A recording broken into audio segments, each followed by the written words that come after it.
Hello everybody, and welcome to another installment of Chance Paladin Reads His Books, called the pnwa Affliction series. This is book number 13, called Third Portions. These books were narrated in front of a live streaming audience. Nothing in these books should be medical, mental, dental, vision, legal, any advice on anything. Read at your own risk. Now, the legalese. All rights reserved. No portion of these books may be reproduced in any form without permission from the author, except as permitted by U.S. copyright law. This is a work of fiction. Names, characters, businesses, places, events, and incidents are either the product of the author's imagination or used in a fictitious manner. Any resemblance to actual persons, living or dead, or actual events are purely coincidental. Content advisory. I write post-apocalypse stories, therefore portions of these stories are intended for mature audiences. There's about as romance as you would expect in a typical post-apocalypse scenario. Explicit sexual acts were included are germane to the story and not intended to be gratuitous or fetishized. There isn't really any hard swearing worse than what you try on cable. There's a moderate range of violence as would be expected in a post-apocalyptic story.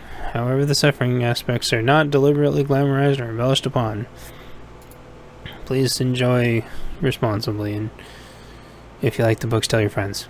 Forward. As our greatest innovations catapult us towards unparalleled prosperity, a comparatively powerful opposing force allows an equal failure to be possible. Unfortunately, as soon as the potential exists, the clock starts counting down, where every single possible thing that can go wrong will go wrong. Chapter 1. What's the clock say? Classroom 3 years and 6 months after the pnwa collapse. The kids have been sword fighting with sticks out on the playground to the clucking of the weird orange chicken on my neighbor's roof. The kids weren't supposed to be horsing around with sticks, of course, because they could poke each other's eyes out. I let them though, as long as they didn't get too aggressive. It wasn't to establish hierarchy, but because they needed to learn how to be a team and also fair play. The girls and boys were unleashing flurries to their approximations of parries and thrusts, trying to hit each other's sticks. Once in a while, they'd whack someone around them, and it'd remind them of their situational awareness.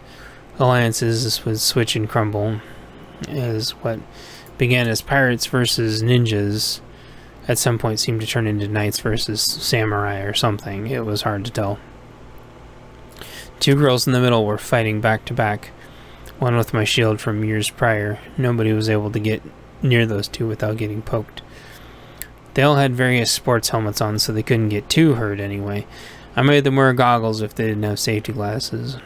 Some of them had two swords, and some had a single longer one, and yet others had primitive shields they'd crafted at home. The kids really got into it, and all had fantasy names for themselves. The girls got into it also and were every bit as lethal as the boys. As I stood there making sure nobody got too nasty, I paid special attention making sure everyone's mannerisms were healthy. Nobody was left out and everyone was included. The gang of little stick wielders was doing well, smacking and thwacking each other when one kid came to me yelling about how the other kid had hit him in the arm. The other came over later upset that he'd actually hurt his friend. They both asked me what to do. I thought for a moment and explained that when you get hit in the arm, you have to drop what was in that hand and switch hands and keep going. They both looked at each other like this was the most genius idea ever, and within minutes everyone was pretending to lop each other's arms and legs off.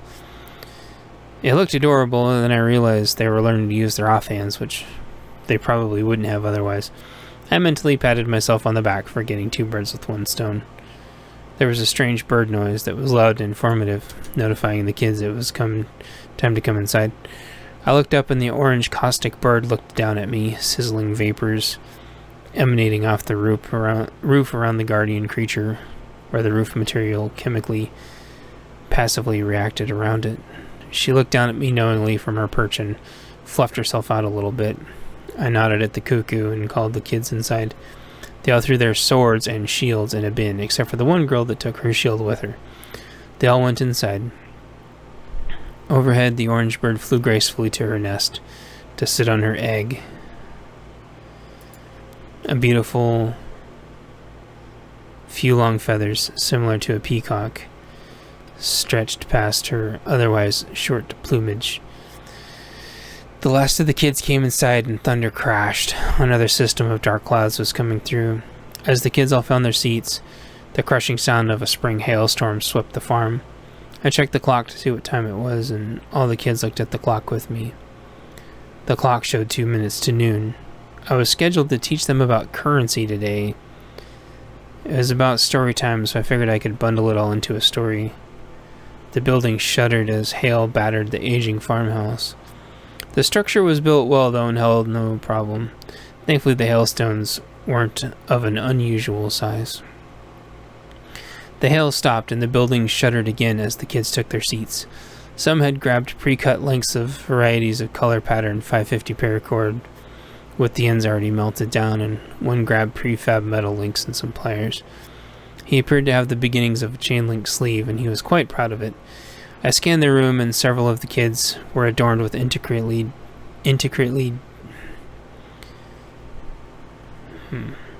designed paracord bracelets and necklaces. Some designs I had seen before, and some appeared to be new. It was great to see the kids creating. It felt like a shallow quake, but quite a low scale. I wasn't even sure that the kids felt it. To not startle the kids, I wanted to begin my story knowing that if any of them noticed, or if the quakes got worse, we would have to dive under the tables any second. They did practice, but I still hoped it never had to happen for real. I remember earthquakes terrifying me as a child until I'd been through a few and realized they weren't too bad. I'd tell them at the end of the story so they wouldn't have to worry. Chapter 2, Minutes to Midnight. Southern Free California, the night of the pnwa collapse, 8 months after the California's initial collapse. A man looked up at the clock, barely seen in his weak flashlight's beam. It was 2 minutes to midnight. The epic metal song played in his head as the lyrics matched the time. He also realized, quite ironically, that the doomsday clock was at the same time as well. The last time the doomsday clock would change for the foreseeable future. The nukes never came, but updating it was hardly a priority due to the other cascade of disasters. As a metaphor for disasters in general, he supposed the clock had served its eventual and inevitable purpose. There wasn't time to enjoy the song's sudden reunion in his head, or the thoughts that the end wasn't brought by some sort of nuclear war or accident. This was the time to figure out how he would get out of a building full of psychopaths trying to wipe him off the planet. He was in Southern Free California, and he was surrounded by a powerful Free SoCal militia trying to claim a section of the country for their culture. Cole was surrounded, but he wasn't scared. He knew he had a stash around here somewhere. The attackers were merely rooms away in the high-rise building they believed they had him cornered in. Even though California had separated from the rest of the states months before and were using an alternative currency, the digital currency had still worked. Cole hadn't struck it rich on digital currencies during the first generation of digital currencies, but by the second and third, they had become pretty easy to predict as they suspiciously ebbed and flowed with the stock market. He'd been able to make enough to start preparing for what he knew was coming. Cole had to think for a second as to why he was down so far south. His family was already north and safe. He thought it started by trying to find a rumored group down here that needed exfiltration. They were allegedly a moderate group that didn't support the state's new situations. Instead of finding that group, Cole ran into hundreds upon hundreds of new militia, cartels, and mafia that had all replaced the state and country flags with flags of their own. They weren't only flags from the big country to the south, but flags from every state that had been running marathon caravans numbering in the thousands of fighting-age males for years. The president had tried to build a wall and failed due to funding. He tried to deploy the military, but several states wouldn't allow it due to being racist and to protect the border from which was obviously an invasion. These units were essentially multiple unarmed regiments that were able to cross relatively safely, but they were so strong in number nobody could answer why they simply didn't just stay in their home country and tough it out. There were obviously enough of them. Cole shook the historical drama from his head as he heard a subset of the local faction close in on him. He could hear the shouting in a language he didn't understand. He was angry, and as it always was these days, gone was all the love and the passion that the people may have ever felt for humanity. Following markings on the walls that only Cole could see with a special filter on his flashlight, he finally found the right desk an acquaintance had stashed for him in the office complex.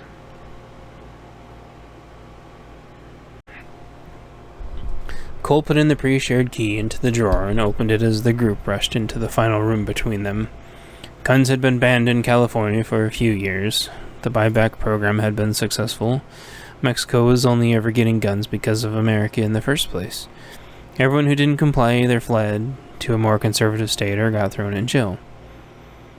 Everyone was freaking out about guns, which were quickly becoming banned and confiscated in their origin country, funneling into an adjacent, failed country's gun-free zone. Meanwhile, kids and kilos of drugs were streaming into the country through a self-sabotaged wall. It was like nobody could make up their mind which was worse. The state attacked its protectors in a fit and unmeasurable and predictable intolerance under the banner of tolerance. The moment every last gun was out and every last undesirable was out, they became the undesirable.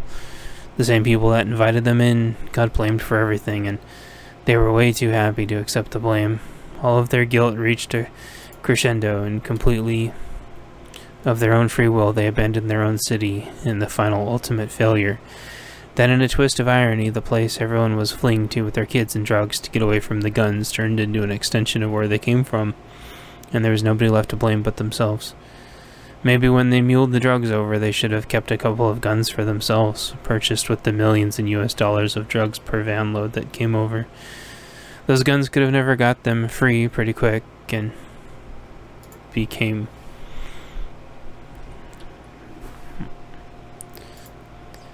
But, oh well. Those laws, the drama, the politics, none of it mattered now. There were no more laws, no more Hollywood. There were only victors and victims. Cole rushed up the stairs, the Hollywood sign burning a fresh memory. All the actors that begged and pleaded for this to happen for years as they molested their co-workers were off on a luxury island now. Cartel and mafia lords lived in those mansions now. The Walk of Fame names replaced with new celebrities every week or two until those were replaced as well. Then a light, usually ignored, caught Cole's otherwise divided attention. The wristband Cole was wearing started pulsating. He figured that meant he was on the right floor. He smashed through the steel door as if it was nothing and slammed it shut. There was nothing left to hold the door closed, so he shoved the nearest thing he could find in front of the door. A 200-pound production printer that had been gathering dust was all between him and more than 100 murderous, racist, dirty bastards. Originally, when he was given the wristband at one of the border crossings, he didn't even know it had an LED in it. Some guy had ominously told Cole that he needed it at a further checkpoint and snapped it on his wrist before he could protest. He hadn't been able to get it off and then promptly forgot about it some time ago. When he got close to this building, it had turned yellow. He passed another building earlier that made it turn a color, but the cartel chased him away and it shut off. And now it was pulsating yellow. Cole took several steps away from the door as he guessed which direction to go. Orange light from the fires outside and the occasional fireworks casted flickering and exploding light and shadow throughout the office building. Cole was glad none of those explosions and gunshots were gunshots aimed at him, although he was distinctly sure some of them were gunshots. And not fireworks or explosions. The thundering footsteps only moments behind on the stairwell, and they slammed into the door seconds later. He passed high cue balls and medium cue balls and low cue balls. There were cue balls with pictures of kids, desks with dead plants, and even some cue balls with windows on them. The corporate jungle disgusted Cole as he continued to hop from cube to cube, seeing if his wristband's pulse would pick up speed.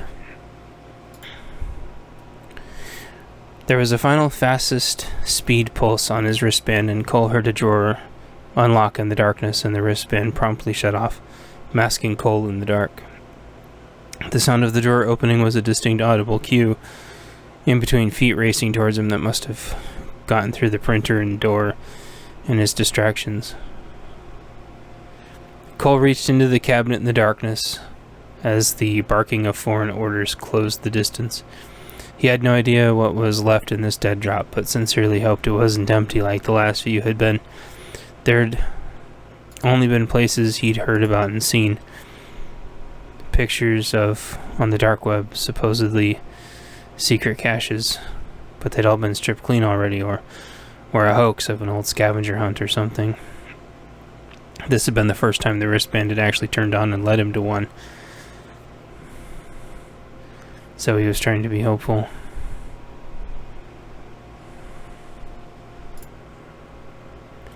It was now or never, and Cole plunged his hand into the darkness. His hand firmly grabbed a firm but cold and familiar grip. As Cole turned around and leveled the sidearm, he said a silent prayer. The first stalkers were nearly within melee range as Cole pulled the trigger on the double-barreled, double-magazined 45 ACP. 2 oversized rounds fired at the same time, destroying the closest psycho rushing Cole. Cole could smell the rank weeks of sweat and something else now mixing with blood. The crumpled body looked like it had a women's or girl's underwear adorning him like perverse trophies. Cole stomped on his face with a well-placed boot as he bled out helplessly on the ground and proceeded to empty the remainder of the ammunition in from the 2 magazines. The gangers were conveniently lined up down the cube hallway, and it wasn't much to lay many of them out, several rounds piercing or winging the first target to smash into collateral. The cartel grunts continued charging, knowing there was no way he had enough ammo for all of them. There hadn't been any guns but theirs here for some time, at least they thought. Cole mused to himself the next courses of action as he counted. At least now it was seeming less than 100 to 1. Using the few more seconds his firearm had purchased him, he stuffed the bulky, empty pistol in his waistband with some effort, his hands fumbling as the adrenaline wreaked havoc with his finer motor skills. Cole reached his hand back in the cabinet and pulled out a bag and threw it over his shoulders. It would have otherwise been heavy, but Cole was quite strong and intimidating at over 6'5". Cole worked out nearly every day throughout the week in one capacity or the other, so the bag weighed little to him. Cole reached in the drawer one final time and pulled out something very simple. The next wave of would-be attackers stumbled and clambered over the crying, dying bodies, now only feet away from Cole.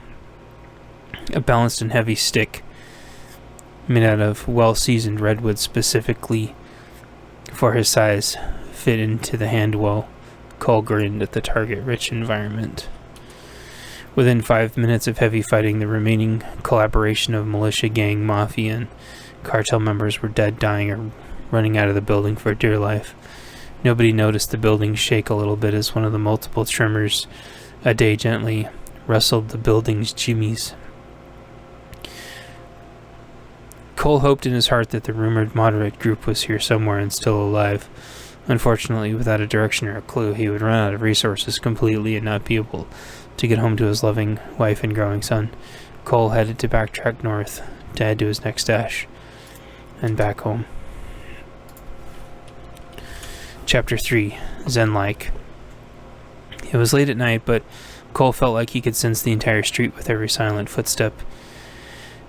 He walked defiantly down the center line, almost in a peaceful trance. Splashed in out-of-the-way places along the road were cool green fluids from a glow stick Cole had broken open to leave a convenient trail. Cole had been close to something that the cartel hadn't wanted him to see, he was sure of it. This trail would lead him back to that general area. Hopefully the cartel was routed for a while. As Cole walked towards his prior location, he thought about what the group would have been like if they were followers of his code, old followers of his code or some such. There wasn't much intel to work off of, only that a message came in on their encrypted tunnel point-to-point internet with the right call signs that said one of the chapters was still intact and needed an evac. Cole was to make contact, assess the group, and get them out if they were one of his distant chapters. Staying was impossible, and getting in or out was almost as difficult, but he had to try. He felt responsible for these groups. They believed in him, and he would die trying to save them. Cole walked and walked throughout the night. It was peaceful and quiet, except the occasional sounds of fireworks in the background. Cole generally loved fireworks, but not this type. The cartels also love fireworks and use them to see at night. The improvised rockets had the double duty of offensive weapons in a pinch. Cole had dealt with firework attacks many times before. As the fireworks crackled and exploded, Cole gripped his defensive improvised baton tight in his hand.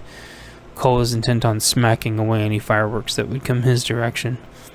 Thankfully, they were many blocks away and generally heading skyward, he assumed in a park or something, no doubt telling each other that they ran into a pack of 100 and came out on top.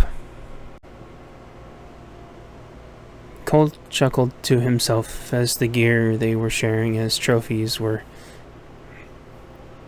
each other's and imagined that nobody would notice the difference. He realized that while he expected a little resistance, that he hadn't expected this much, this fast. It was good he came alone, because even with a small group, they would be quickly noticed, analyzed, and attacked. If they couldn't be attacked, they would be dogged until worn out, then swiftly executed at exhaustion levels. Months earlier, Cole had been at an immigration rally to support legal immigration and was followed 6 blocks by over 40 masked men. Multiple calls to the police left him with only one officer willing to help that had to nearly immediately flee for his own safety. 2 other officers arrived only to side with the masked men and promptly left after telling Cole he had to find his own way out. Cole got turned around a few times and got spit on, dirt thrown on him, kicked, and eventually lost his radio to the assault. He tried to explain he was there for the same reasons as everyone else, but it didn't matter. After being followed for what seemed like 5 or 6 blocks, Cole eventually made it to a hospital where he ducked in to evade capture without any help from the corrupt police. Cole had always had respect for the police, but there seemed to be less good cops every day during the throes of the collapse. They did partially redeem themselves when a brave citizen tried to swoop in to help and got brutally beaten by about 12 men.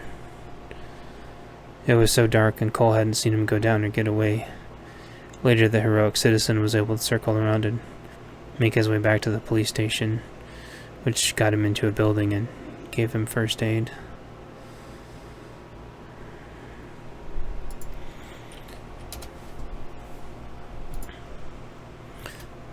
Current time. Now post-collapse, hospitals Now post-collapse, hospitals offered no such reprieve and were empty shells of their former status. Even the other ethnic gangs had no protection to offer as they had been.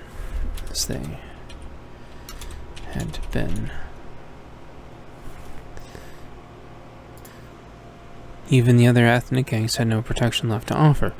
Right when the collapse started, they had been the only real resistance left in the area, all executed publicly MS-13 style. The other gangs fled when imagery of their prior rival gangs were seen chopped up in city parks.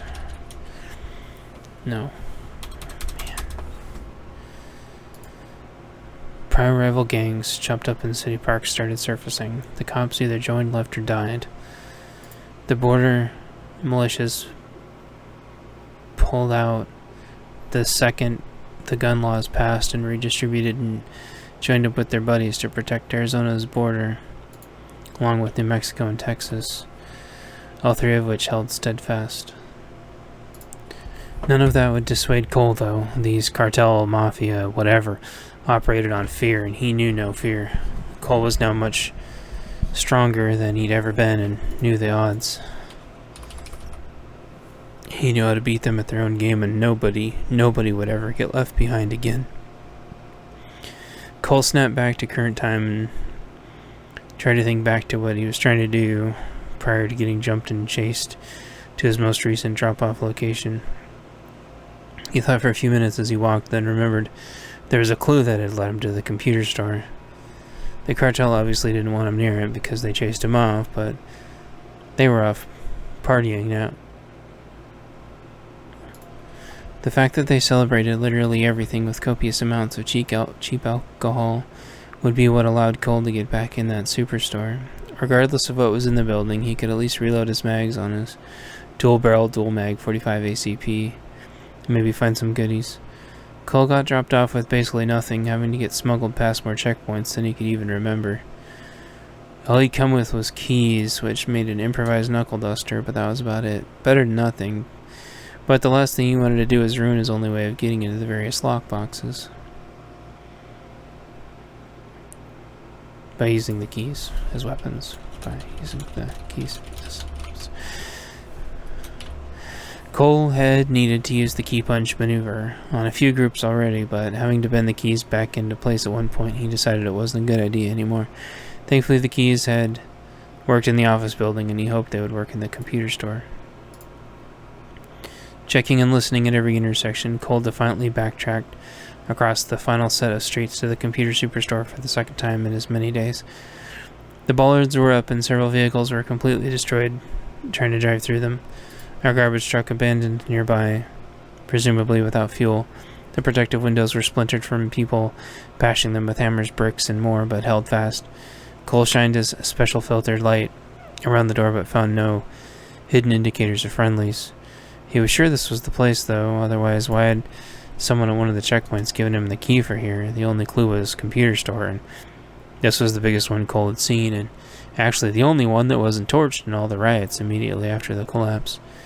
Well, Cole had to take that back. There was probably one other district that hadn't burnt down that probably had a computer store, but the urban legend was something about tons of rooftop Koreans with sniper rifles. Cole chuckled and figured he'd pass on that one. The word was that they were doing fine and not letting any outsiders in anyway. No, Cole was looking in the right spot. He was sure of it. At his feet, chains lay destroyed that Cole had to walk over. Handles had come clean off, but the doors still held. Nothing remained to continue the tug-of-war with the entrance. Another amusing moment struck Cole when the would-be marauders realized the handles were merely decoys and not fastened to the doors well enough to compromise the structure. Cole couldn't tell if people were using the garbage truck for transport, to smash into buildings, or both. It didn't smell, but he stayed away from it anyway. He suspected it had simply run out of fuel and was abandoned here. Before trying the key he had on the front doors, Cole thought to check the keyhole to make sure there was no obstructions. He shined his flashlight on it for a second. Much to his dismay, it was full of gum.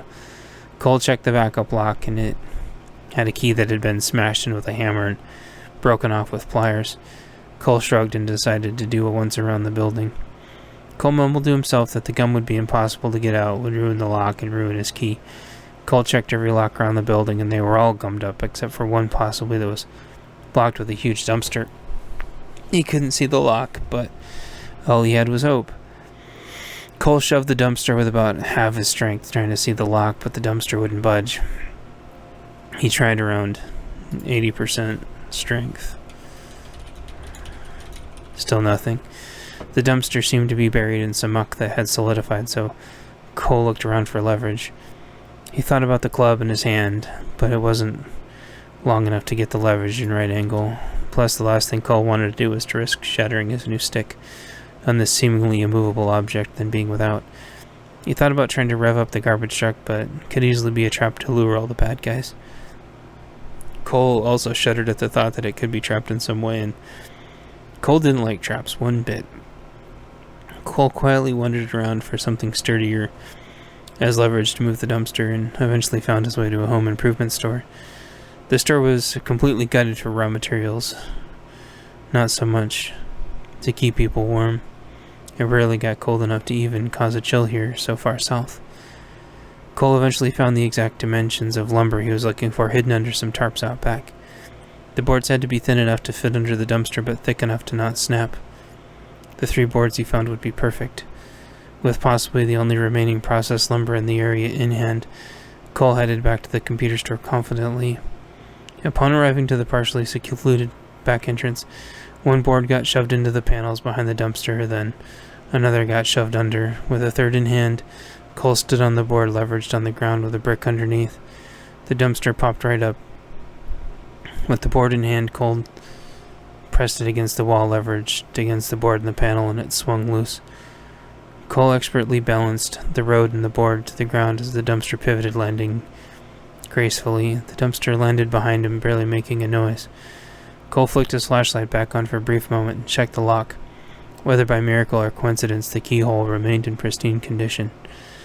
With a twist of a doorknob, the heavy steel door swung open silently on its hinges. Cole shined the light in, checking for any tripwires, traps, or any such hazards, but there were none to be seen. No electronic alarms sounded either, as this portion of California had been cut off the grid for some time. That rendered all of the potential electronics essentially worthless, but maybe that was the point of the location, maybe flying under the radar. Electricity had been one of the first things to go, Cole recalled in his mind as he stepped into the storage room. He allowed the door to close silently behind him as he heard outside in the distance a small group talking in a foreign language.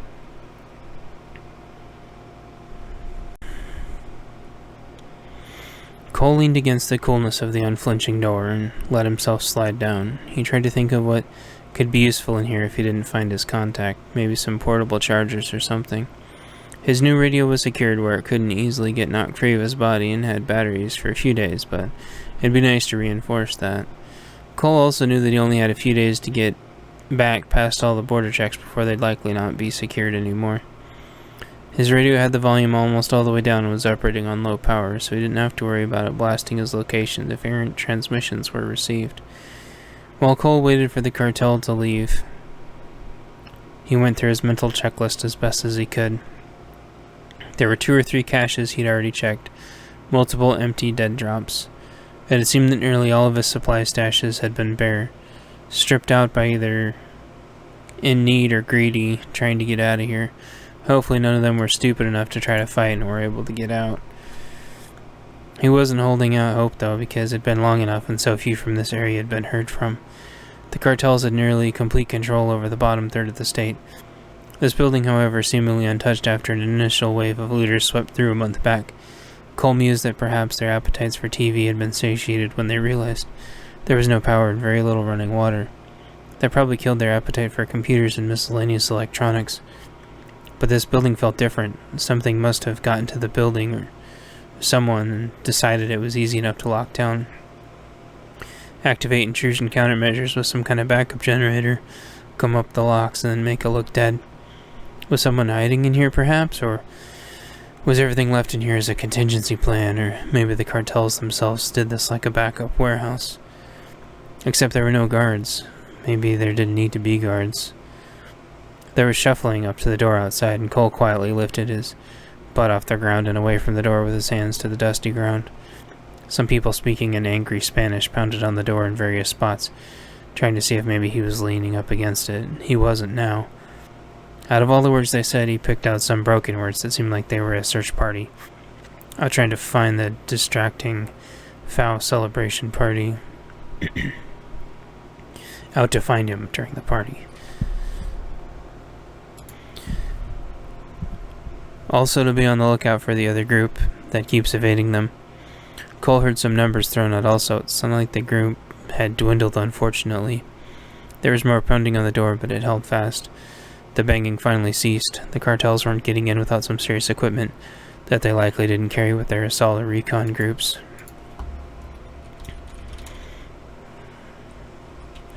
Cole heard more Spanish. They sounded annoyed, then decided to check elsewhere. He sat for several more minutes and heard quiet chatter. Cole waiting for a few more minutes, but heard the chatter get closer.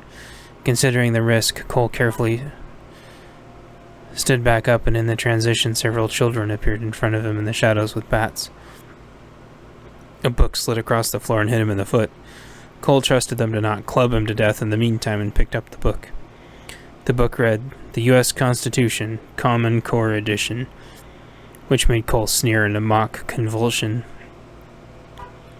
A realization came over Cole's face, and he pointed at the book and paused a second for effect. "I'm not with them. I believe in the real Constitution of the United States of America.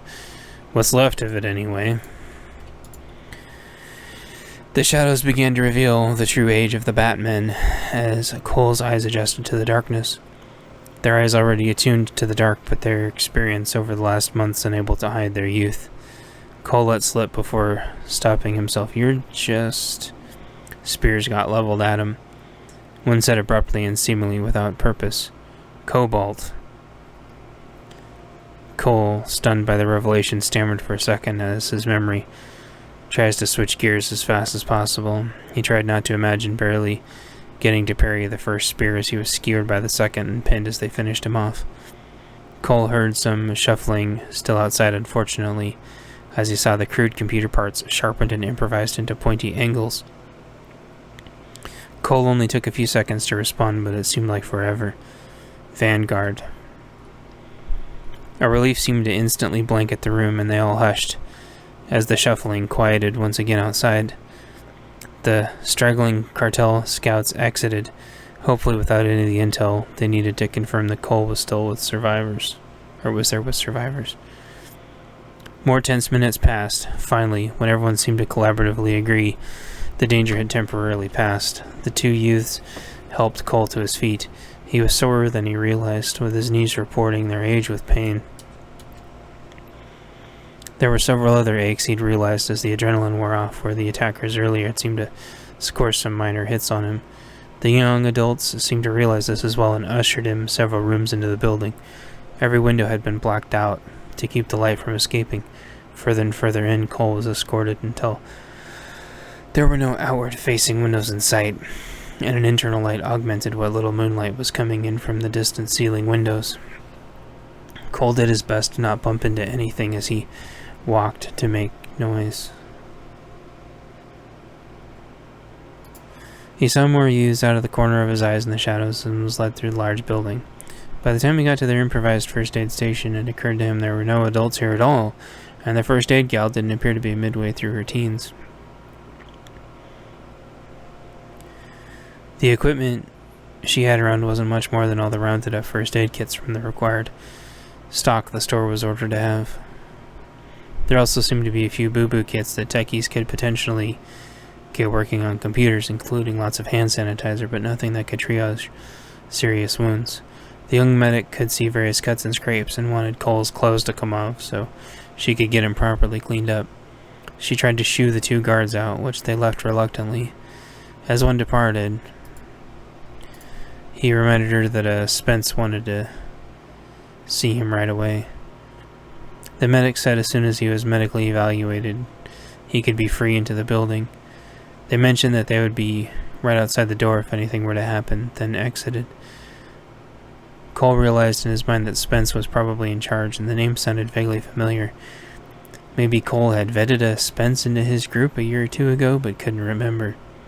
Cole also realized that what he had walked through was probably an improvised quarantine area in order to not expose the healthy population to new people. He was impressed. As Cole mused to himself, a small earthquake rumbled, which wasn't out of the ordinary, and the medic didn't seem to be too alarmed. The doors shut as the two guards exited, apparently not worried about Cole. He figured his challenge phrase worked to gain their trust, or maybe they recognized him, or both, or maybe they were only desperate. Either way, Cole was doing his best to take care of them if they were the ones that reached out to him. His thoughts were interrupted when the medic asked him to take off his shirt and pants with more authority than he expected.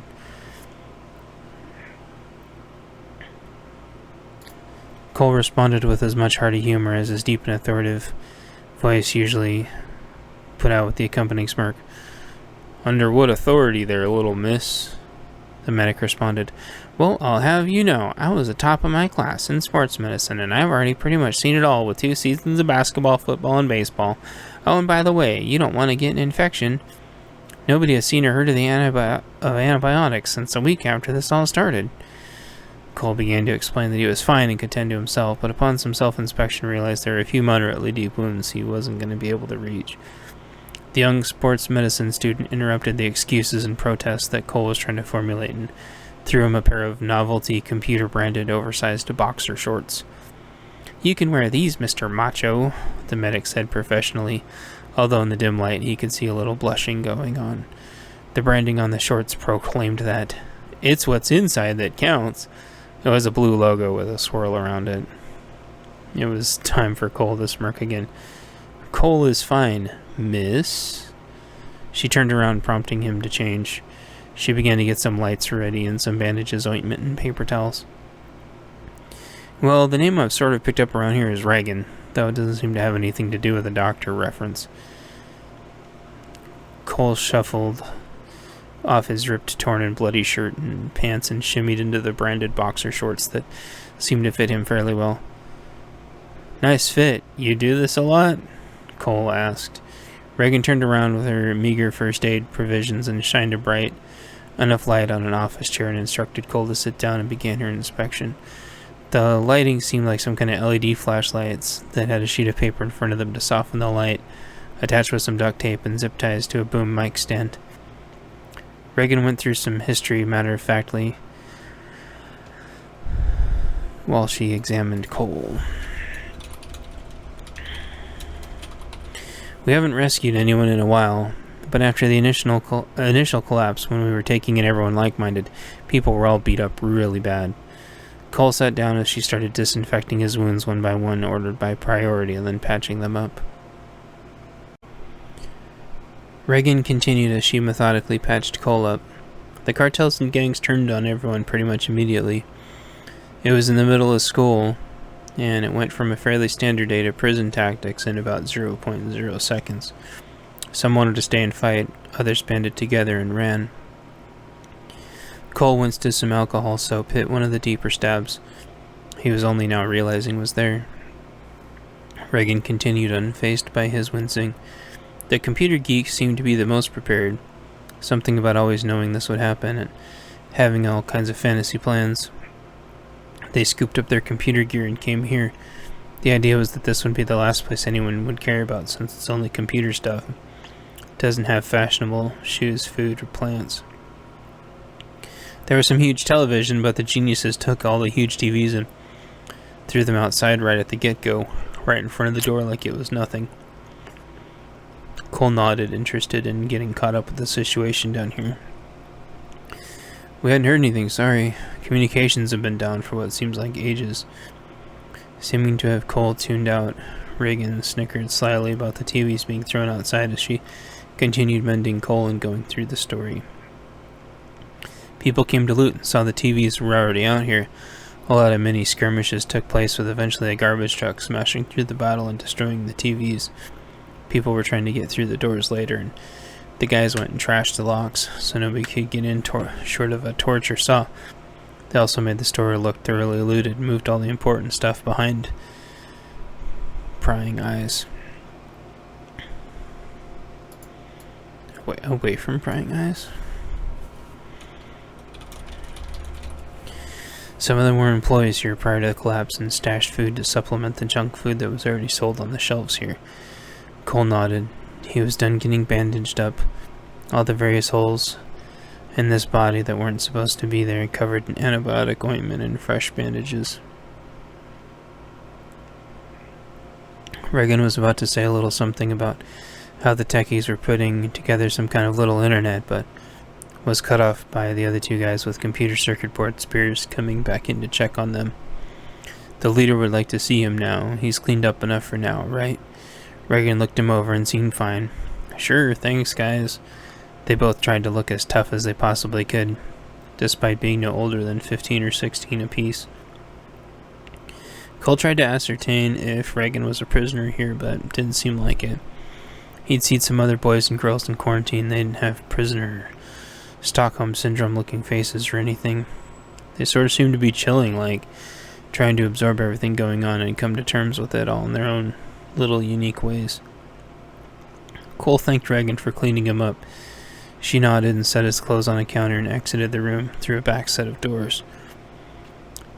He went over after she exited and grabbed his clothes and got dressed. Cole checked his wristband and it was blinking, but not fast enough for it to be close to anything. It started blinking slower and slower until steady again, as if to say he was only in the right area, not super close. Cole's stool 1911 was nowhere to be found. Neither was his wooden club that had saved him earlier from the horde. He resisted the urge to make any sudden movements or ask where his remaining gear was from the two circuit board lancers.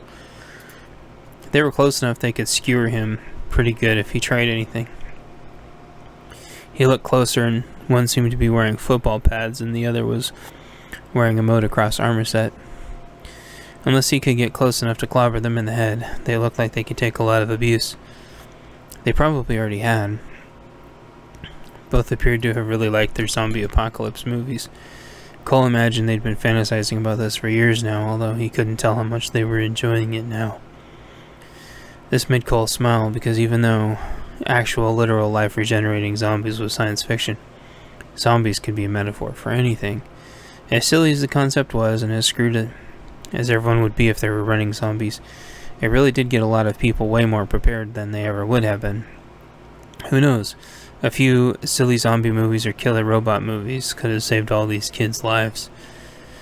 Anyway, Cole put his pants on without getting his hand anywhere.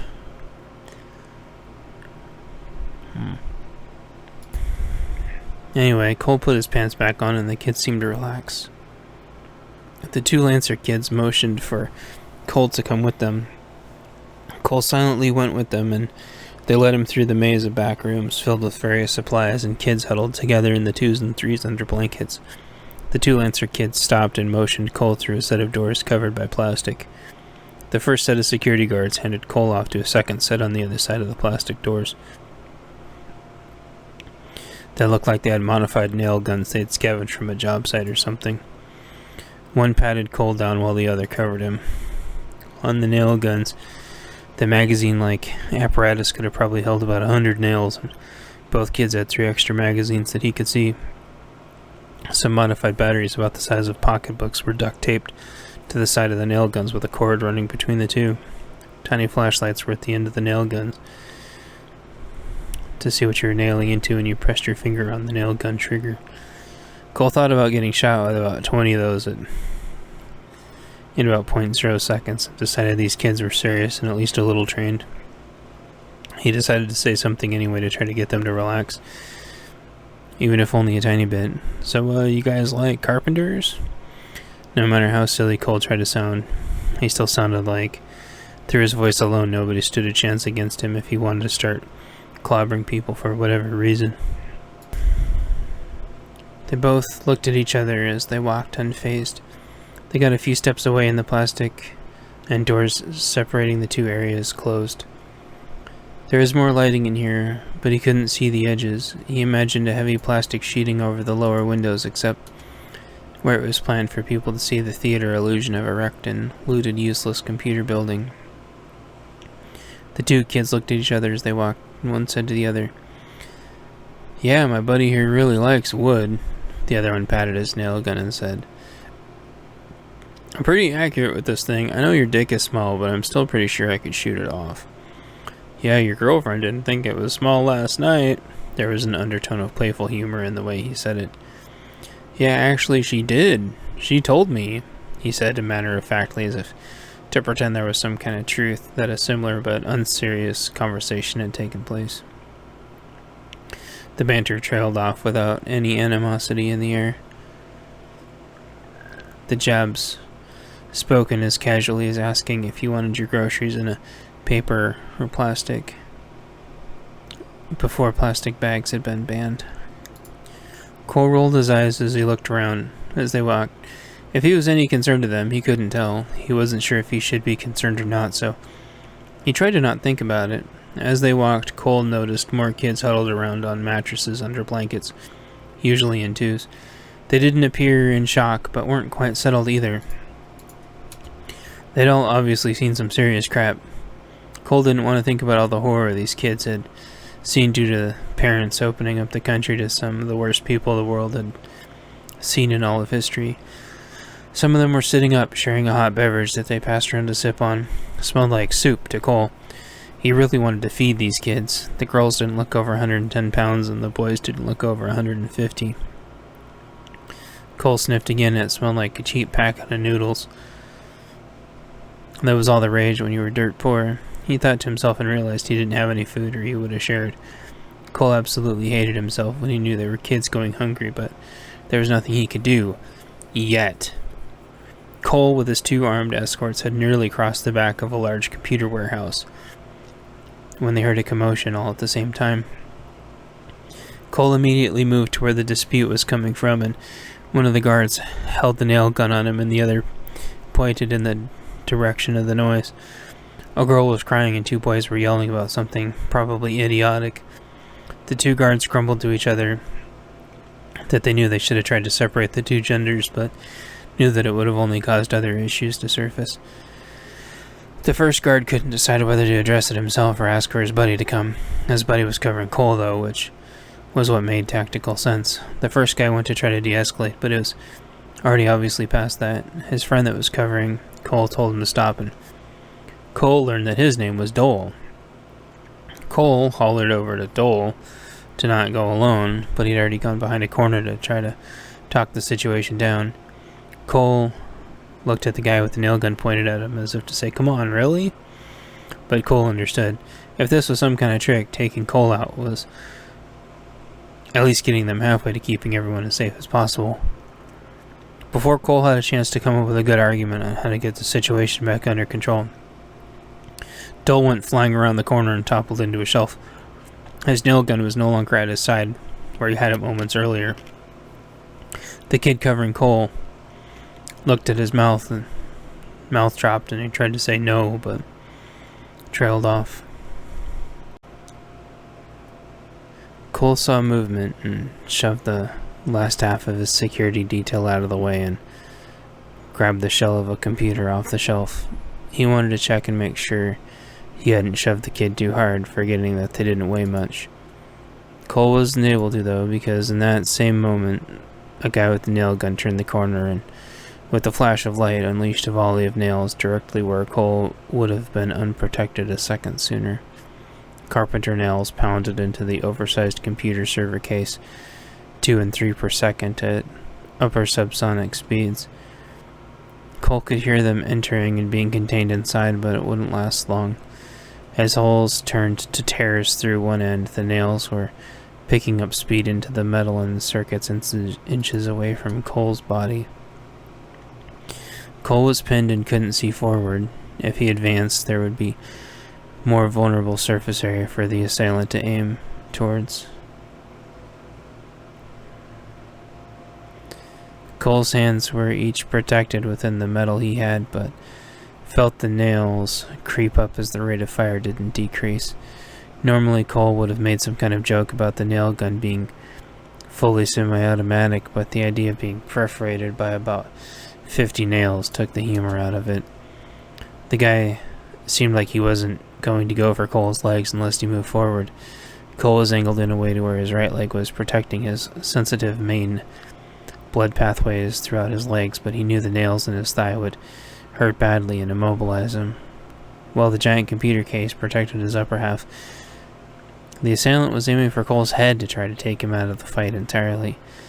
It made sense at this distance, but it wasn't any information that would help Cole. Cole was frustrated, but in moments it wouldn't matter. Trying to count the nails was nearly impossible, but Cole estimated still about 50 left. More than enough to put Cole out of commission and likely bleed to death in horrible, agonizing pain. Not the idea that Cole had in mind, but there wasn't any choice. Then, right as it seemed like the nails were going to punch through and cause Cole substantially more pain than he'd had only moments before got patched up for, a light reflected by his head. He tried in a heartbeat to figure out where it was coming from. It was reflecting in front of him, which meant it wasn't aimed at him. Whispers of nails flowed from behind Cole on the ground. His security had finally joined the fight and aimed the nail stream at the legs of the bad guy. He yelled as he streamed nails down the shelved corridor precariously close to his downed friend. The flashlight had illuminated that he was crumpled in the corner, stirring, likely due to having heard his name. "Cole, go!" The nails hadn't found purchase yet into the bad guy, as they were hardly accurate enough to hit legs at this distance with any consistency. The guy didn't know that, though, and started to aim down at the security guard, unable to decide which course of action was best and likely feeling invincible. The split second Cole felt the nails stopping their assault on his computer. He ran at the nail commando at full speed. The distance was covered in seconds due to Cole's stride as he ran at an angle inches away from the angle the security guard was shooting at. The bad guy was inches away from hitting the downed guard. The guard screamed as they both missed by inches due to their range accuracy and blinding each other with the nail gun's flashlights. That gave Cole the perfect sight picture, and he ran like a linebacker, hitting a door at full speed, thinking it's sturdy. What really happened was more like running through those kind of flappy doors to go into the back of a kitchen, because the 40-pound CPU case added even more weight to Cole, and the guy was crushed against a concrete wall as if he'd been hit with a fully loaded freight truck. Cole bounced back from unexpected rigidity and squishiness of all the different materials colliding at the same time and toppled over. Chapter 4, When Worlds Collide. Cole got up as fast as he could, and looked over at the two guards. Dole was coming around and had several bruises and cuts. His friend hobbled over, the nails having missed anything major, but still having cut him up from ricochet shrapnel and close calls. Dole called out to his friend Murph, and they both checked on each other. Neither bothered to worry about Cole anymore, as someone came with a smaller medical kit and patched them both up. Someone shined a flashlight in Dole's eyes and checked for a concussion and started patching him up. A boy and girl rounded the corner and thanked them. They both spoke pretty much at the same time, huddled in their blanket with hands on each other. He was a spy, some kind of infiltrator. We found him talking on a radio in a foreign language. We recognized a few of the words. When we asked him what was going on, he slapped her. The boy pointed to the girl. Said she was a dirty whore in his language, which pissed me off. But when I tried to get up, I was weak. She held him. He had a few bruises on his face, and they both started quietly crying. Cole spoke. You weren't weak, you're just hungry. You did the right thing. They both nodded, feeling a little better. The medical kid took a look at them as well. More people started clambering up from their blankets and mattresses to check out the commotion, now that it was safe. Some of the youngest kids started picking up the nails with little magnets, carefully to keep them away from the computers. More people came thinking Cole had did this, and they all looked pretty mad, though Cole was sure they couldn't do much in their weakened state. He looked at Murph and tried to apologize. Murph wasn't having any of it. You saved me. You saved Dole. They all three looked at the unrecognizable crushed body, remembering him suddenly. Dole shooed everyone away as Murph checked the body. A radio chirped on and began to chatter. That looked to have been stolen from the electronics area, which is why their multiple searches never caught it. Murph and Cole looked at each other, and Cole picked up the radio and positioned it so they could listen. It was lots of blah blah blah, but from what Cole understood, it sounded like they were coordinating an attack that was supposed to commence soon.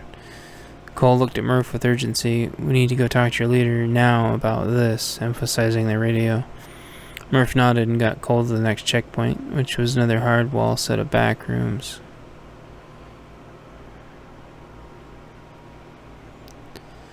More kids with nail guns greeted them. Girls this time. They looked tough. They had that indignant look like nobody would ever touch them again. Cole suspected not many boys made it through this area and walked past several more girls, looking at him suspiciously.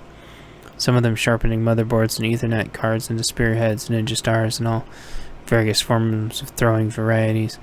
Cole wanted to stop and look, but was still trying to avoid getting nailed by anyone here. Finally, after walking through several rooms, they got to management-looking offices, and the girls stopped at a specific upper management-looking door and motioned him in. The door opened, and inside was Reagan. Cole facepalmed and spoke slyly. I should have known. Reagan smirked. Yeah, well, what'd you expect? Cole responded, as he always did. Don't really have expectations anymore, just going with what feels right. Reagan nodded. Cole saw his club and Duel 1911, and a chirp followed by unintelligible chatter came over the radio. They both stared at it and looked, neither able to particularly speak the language. It was staticky anyway, and they would need to get higher to get a clear signal. Cole handed it to Reagan, and she powered it off and tossed it aside with a pout. There was a tension in the air that Cole couldn't directly recognize. He saw that Reagan had a wristband also. It had been hidden under her lab coat earlier, he mused to himself. Cole held his up and looked at it, and it was blinking super fast again like he was close. She held hers up, and it was blinking super fast as well.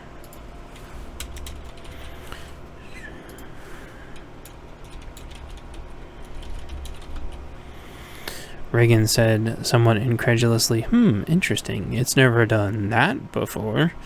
Cole nodded. Mine blinks when I'm near important stuff. It's what led me here. I figure it's to open things, but it's blinking fast and nothing's opening. Reagan seemed to think for a second and held her wristband, which looked more feminine like a bracelet a girl would wear, and waggled it at Cole's. He lifted his arm up and waggled his arm back at her in a mock salute. They must have stayed close long enough and sent some kind of signal to each other, because all of a sudden both wristbands changed colors. His had been blue and hers had been radiating black. They both changed to purple. Reagan said, "Wow, purple. I might not mind showing it off now. I was afraid with the black, people would think I was a vampire or something." They both chuckled and they remembered why they were there. Reagan realized at the same time also that time was ticking. She slid him a box of 45 ACP and he picked up his dual 1911, popped out the mags and started reloading. It didn't hold a lot of rounds, but he didn't plan on getting into any serious gun battles anyway. His only goal was to get in and out, and his aim with a firearm not so great. Not having a lot of opportunities to train in such a strict state with any firearm over a few rounds in it anyway. "This is all the ammo we have. You can understand it's hard to come by. I found it in a drawer here that opened itself." She trailed off, realizing her bracelet must have opened it. Cole finished her thought. "There must be more here, or our wristbands would have shut off. We should check the rest of the building. You guys all working on something here, or waiting, or what? I saw that was a garbage truck out front." Reagan thought for a second as Cole finished loading his mags, and she began her thought. "Yeah, we have an IT department, if you will. They're building a sort of their own internet. We've been cut off from the internet, you see?" Cole nodded and crammed the dual 1911 in his waistband with some effort, then flipped his shirt over it. Reagan continued, trying not to check out Cole too much. "The garbage truck is out of fuel. We aren't too sure what to do about it. The cartels were going to try to break in with it, but that didn't work. And then it ran out of fuel, and that's that." And Cole thought for a second. "That's that, huh?" Reagan suddenly had that feeling like time was running out, and decided to cut the history lesson short. "Let me show you the new internet, huh?" "New internet, same as the old?" Cole retorted like a smarty. Reagan huffed and took her doctor's smock off, revealing bulky cargo pants with armor plating and a dirty tank top that clung tight to her body. She dove into the closet for a second and got her big black bomber jacket out, throwing it on in one motion. It had several different Air Force patches on it that he didn't recognize. She seemed to follow his line of thinking as they walked out the door about how she was young and how this was way too much experience that she could have had. Stolen valor and all that irritated people a lot. Joined when I was 16. After basic, went right into medical. I feel invincible when I wear this jacket. Reminds me of my mom. Reagan trailed off and then continued as they headed to the exit back into the main warehouse. There was another war in one of those sandy countries because another psycho was mass exterminating their own people again. After one of her flights out to take out another suspected chemical convoy, she just never came back. At least that's what I think happened. I'm not totally clear. I was young. On the way to the door, she grabbed a flight helmet with goggles and tucked them under her arm and then continued. "This is all I have left, all I could find. I dug into it, got too close to something. The records started saying that she never existed, and then I got the boot." A shudder vibrated through the building. Both of their hearts skipped a beat as they feared an attack, only to realize it was another little tremor. Cole looked into her eyes a moment before they exited back into the area with the ladies in it. "What happened?" Reagan said matter-of-factly in response. "Well, I came back here to my home, as I was instructed, and went to the store and stocked up since I had some fat cash from working so long and not spending any of it so long. Then, wouldn't you know it, the collapse was the next day." Without another word, the two walked out into the room of girls, and Reagan said simply, "It's time. We're leaving." Chapter 5. Leaving Los Nachos. The girls, without further discussion, began packing. Reagan waved off the guards for that sector and walked hurriedly into the main warehouse, where they turned another direction. Cole could see the sunlight starting to break through the darkness up in the skylights and recalled that attacks generally happened in the dawn hours. Had he really been up all night now?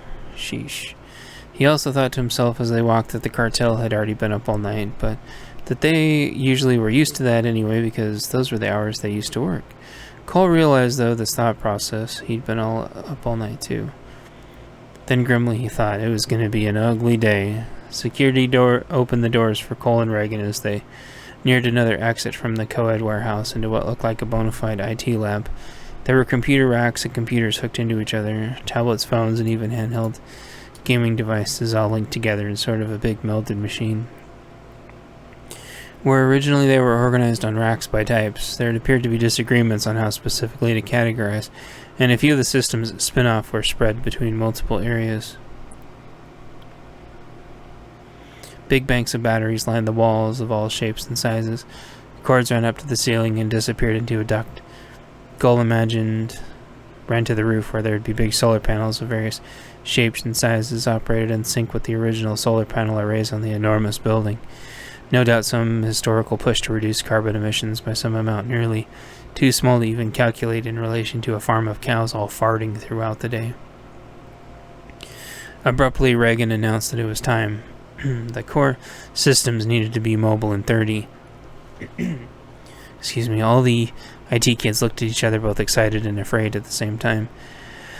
The leader of this wing on the computer superstore nodded, assumed an authoritative tone, and started directing orders. After a few instructions, Reagan interrupted him and asked simply, "Is it ready?" He nodded. His t-shirt was an older man at a computer smiling, but with pain and sadness in his eyes. The title simply said Harold. The kid was wearing the shirt no older than 18, already looked like he'd seen more in 6 months than anyone was supposed to see in a lifetime. He smiled at Cole. Went back to work. The three walked past a window, looking into the center of the building. The girls from before that were in their own area had all put on deep red-colored clothes and entered the main body of the building, where the normal citizens were, if you could call them that. In the dim light of the center of the building, they were getting everyone ready.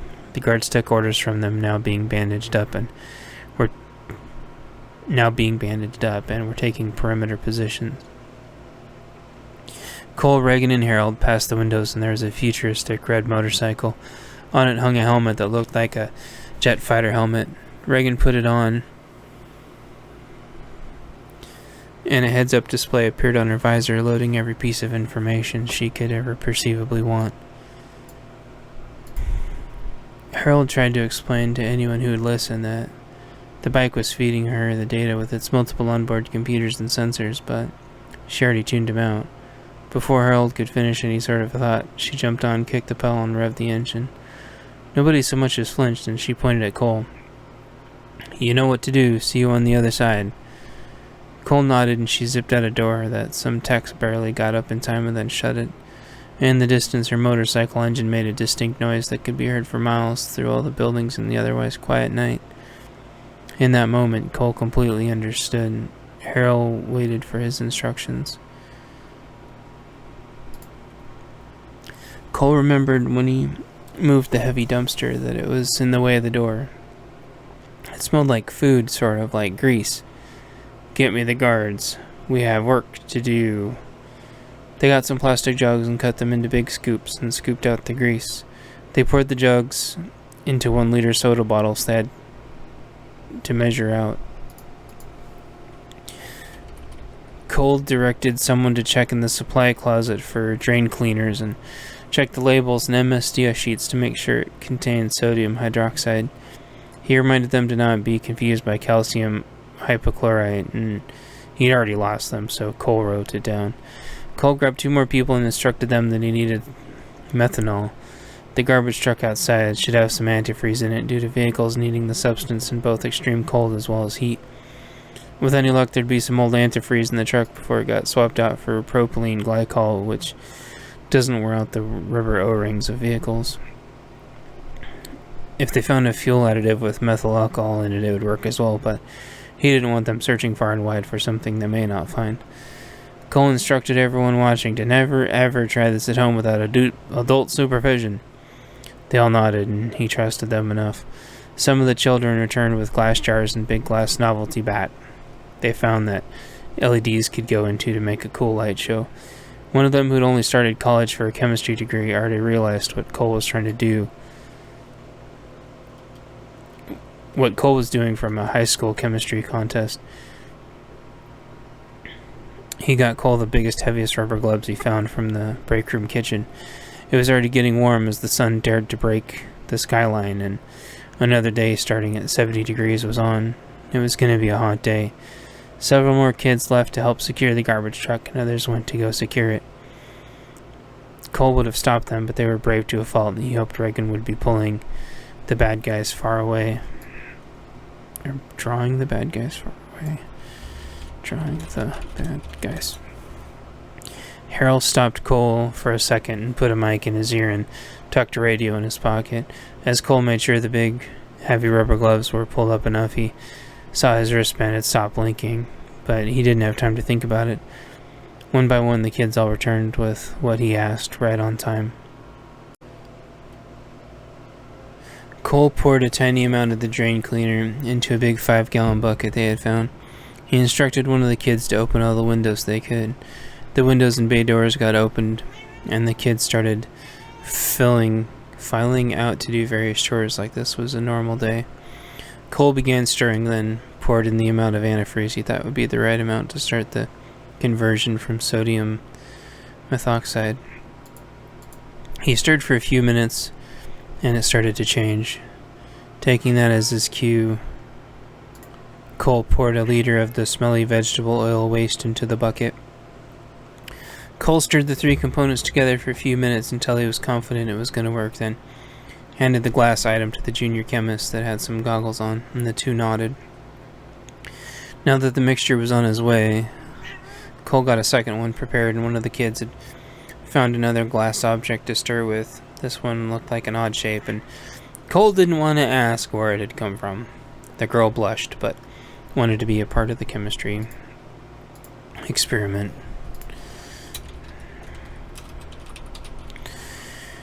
She gave a look to the chemist boy, and he blushed too. He started instructing her on how to make a second batch. Cole reminded the two to keep stirring the buckets until they separated into 2 layers in about a half an hour, and to stir slow. They both nodded. The chemist boy started to explain the process to the girl, trying to sound smart. She soaked up every word he said. Cole walked off as the boy explained they would want the top layer for the biodiesel. The bottom layer would be glycerin. Every time Cole had learned to do this, nobody ever really told him what you could use glycerin for, so he hadn't worried about it. Oh well, he thought. Then went to go check on the kids in quarantine. They were weak and couldn't help much, but he needed to see how they were doing. He wanted to try to get them into the garbage truck also, to save them if he could. Cole walked out and around the building, and saw a suspicious toolbox that didn't seem to fit with anything else. The drawer on it was slightly open.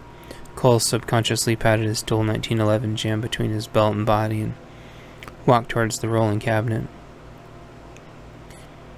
In the drawer was tools, ammo, and some kind of weird shotgun. All the kids around stopped, except for the 2 junior chemists stirring.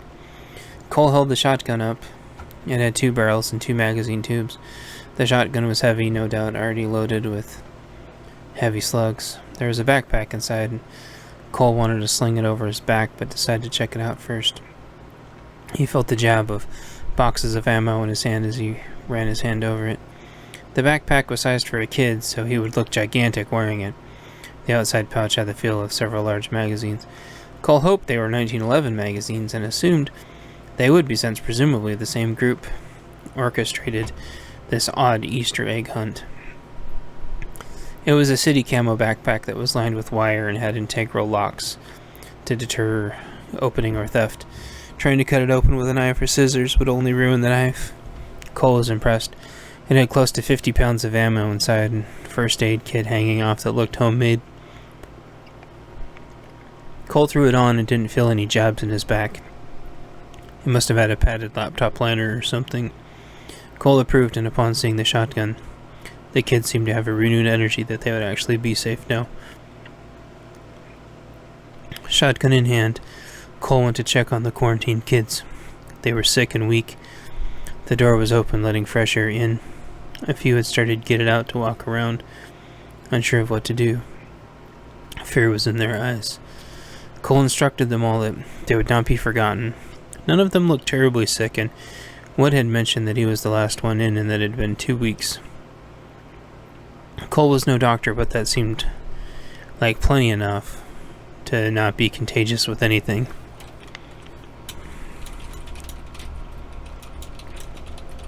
But they needed new clothes. Even for malnourished teens, they were small.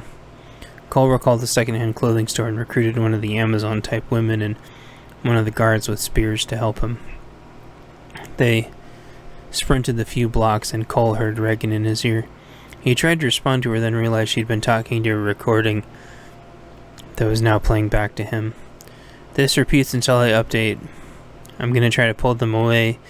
You don't have much time. Hit the mic, say okay, and it'll stop until I update. None of this happens in real time. A little something the IT kids rigged up so I can leave messages without being tracked. About a 20-minute delay. Cole said into his mic after a second of holding the button down OK, and the recording stopped abruptly after a few repeating words of the phrase she had just said. The two kids didn't hear him as they sprinted. Cole wasn't used to cardio and was nearly out of breath when they arrived a few minutes later. Cole hoped they weren't seen, but hadn't seen anyone else around. The two kids looked like they had barely moved, as if this was a normal thing. Cole explained what they were looking for, and they went in through the doors already busted off their hinges. In and out in 3 minutes. The two nodded at him and went in separate directions, both knowing the layout of the store from history. Both returned within the allotted amount of time with handfuls full of clothes, and Cole with clean empty garbage bags and a comically large trench coat. All the clothes were stuffed in the bags, with a few bags kept as spares. They ran back with Cole lagging behind, carrying the full bags of clothes. Both kids returned to their prior tasks as soon as they got back to the computer supercenter. Out of breath, Cole told the quarantine kids to change into the clean clothes and put the dirty clothes in another bag. Cole went to the garbage truck to see electronics being piled into bins and shelves, so they were vertical but secure. The garbage had already been cleaned out and the inside sanitized. You couldn't even tell it had been a garbage truck. Cole took a step back and realized it had been painted to look like a giant turtle. Some of the kids had found some paint somewhere. The turtle motif was both intimidating and made it look more defensive than it may have actually been. Cole took a few more steps back to appreciate, but heard sounds coming from behind. Right then, a group of 6 cartel members rounded a corner, cocky as ever. Apparently they didn't get the memo. One eyeballed a teen girl, helping to unload the garbage truck on a prayer they could get it to run. The security guy saw them and backed around a corner. Some hand signals smacking on a wall got the attention of 2 more ready with nail guns. They had to get closer, though, and they could run away if Cole engaged them at distance with his firearms, so he did something he hated doing, a tactical retreat. He pretended to hobble away as if his leg was hurting. This wasn't as hard as his body was pretty sore from all the impractical sprinting that he had to do. As he shuffled away like an improv zombie, he saw only hatred and disdain in their eyes as they closed in like predators. Cole had to hide his elation that this was working as easily as it was. Even without weapons, he was sure he could take 6 of them as long as they didn't get around him. This was going to be ugly. He listened for their footsteps as one of the other Amazon girls scooted away and contained everyone that had been moving in and out of their facility. Closer and closer they came until he made himself known. He stared at the 6 and they stopped and stared at him only 25 yards away. They stared at each other for at least 2 minutes, Cole trying to imagine how much time the 2 chemist kids needed to finish the biodiesel. Any noise he made now would trim down the time Reagan had risked herself for. The six, more than content to risk one or two of them to take out Cole to get the vulnerable children that they'd been searching for so long. The cartel mafia hated foreigners so much, but they had forgot something. This wasn't their land. Maybe it was to their ancestors for a few generations, but it was someone else's land before that, and on and on. But now it wasn't, and they were going to find out. The guys all got their makeshift weapons out and grinned sadistically. Cole couldn't help it anymore. He laughed. He laughed. And he laughed. The laughing couldn't stop. The kids got nervous, but he couldn't help it. It only made him laugh more.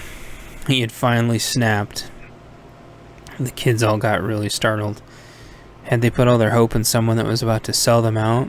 A sick knot in their stomachs emerged, but didn't have time to fester as Cole snapped into perfect clarity, bellowing out his shotgun in what felt like ultra slow motion. The faces on the cartel members turned from sadism to confusion to horror. With racking the slide, the two pulls of the trigger fired 2 rounds in succession before anyone could blink. Buckshot and slugs combined in a terrifying result. Wad and the varying sizes of lead destroyed 2 cartel members and wounded 2 more. They turned to run as Cole rocked the slide once more, loading 2 more rounds. The 2 security guards with nail guns emptied 10 rounds apiece into the faces of the 2 cartel members in under a second. Screams filled the air.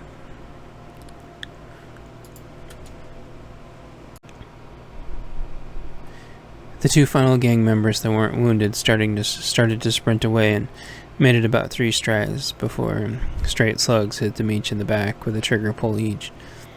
Cole ran up to secure the intersection as 2 more guards with sharpened circuit boards attacked their necks to get at their carotid arteries and throats to silence them. The entire violent act was over in under 30 seconds. Work returned and Cole didn't hear any renewed interest in their location for the moment. The Amazon lead and the security lead ran over to him for instructions as he whispered to them and motioned as everyone's routine continued. The quarantine, presumably diseased bags of clothes, got poured on the bodies as if they were only mounds of clothes. Alright, we'll try that again. Diseased bags of clothes from kids cycling through quarantine over the last months got poured on the fresh diseased corpses as if they themselves were only mounds of clothes. 2 kids came back from the home improvement store with potassium permanganate that Cole guessed the science kids had asked for. Some time had passed and Cole figured they should be about done with the biodiesel by now. Glass jars came out as Cole was checking the truck to find the keys. They were already in the ignition. The kids poured a little bit into the fuel tank and stopped. Cole tried to start it a few times and it started up. It ran for about a minute. The fuel tank gauge passed empty, but a tiny amount left, obviously. Some kids returned with a little diesel they had siphoned from another semi, just in case. It wouldn't have been enough to get them more than a mile or two, but Cole gave them credit for the heart, bravery, and ingenuity they were showing. The young teens were instructed to mix the diesel in with the biofuel and pour the rest in the truck. The garbage truck sputtered and choked, but kept running. The seals would wear out, but hopefully they could at least get far enough away from these cartel psychos. The neutral part of the state was further than 40 miles north, though. With the fuels combined, they'd have enough to drive around 20 miles. That didn't sound like much, but it was more than they would ever get on foot, and hopefully enough to find some fuel stations. It was an old engine, but if it had been updated with polymer parts, they could drive much further without having to service the engine. The kids finished loading up their vehicle with their hardware and started to load themselves into the vehicle. Cole estimated even shoulder to shoulder it would be a tight fit. There was room up front for several, but he doubted any of them even knew how to drive, let alone a stick, let alone a giant truck. As they piled in, he asked anyway, "Anyone know how to drive one of these in case I need to stay in the back?" One kid stood forward. "My dad drove them, and he taught me." Since there were basically no other jobs, I even know how to operate the mechanics. Cole didn't know how to do that, so this kid was already one up on him. A young lady ran over to him and hung off his arm, obviously proud of her little boyfriend for being a cut above. She had a look on her face like she'd made a good choice and that her parents would be proud of her pick if she ever saw them again. Cole nodded. "You're driving then. Get in and get ready." They both hopped in with a big smile. The rest of the cab filled up with kid guards with the nail guns in the shotgun position and more cramped back seat.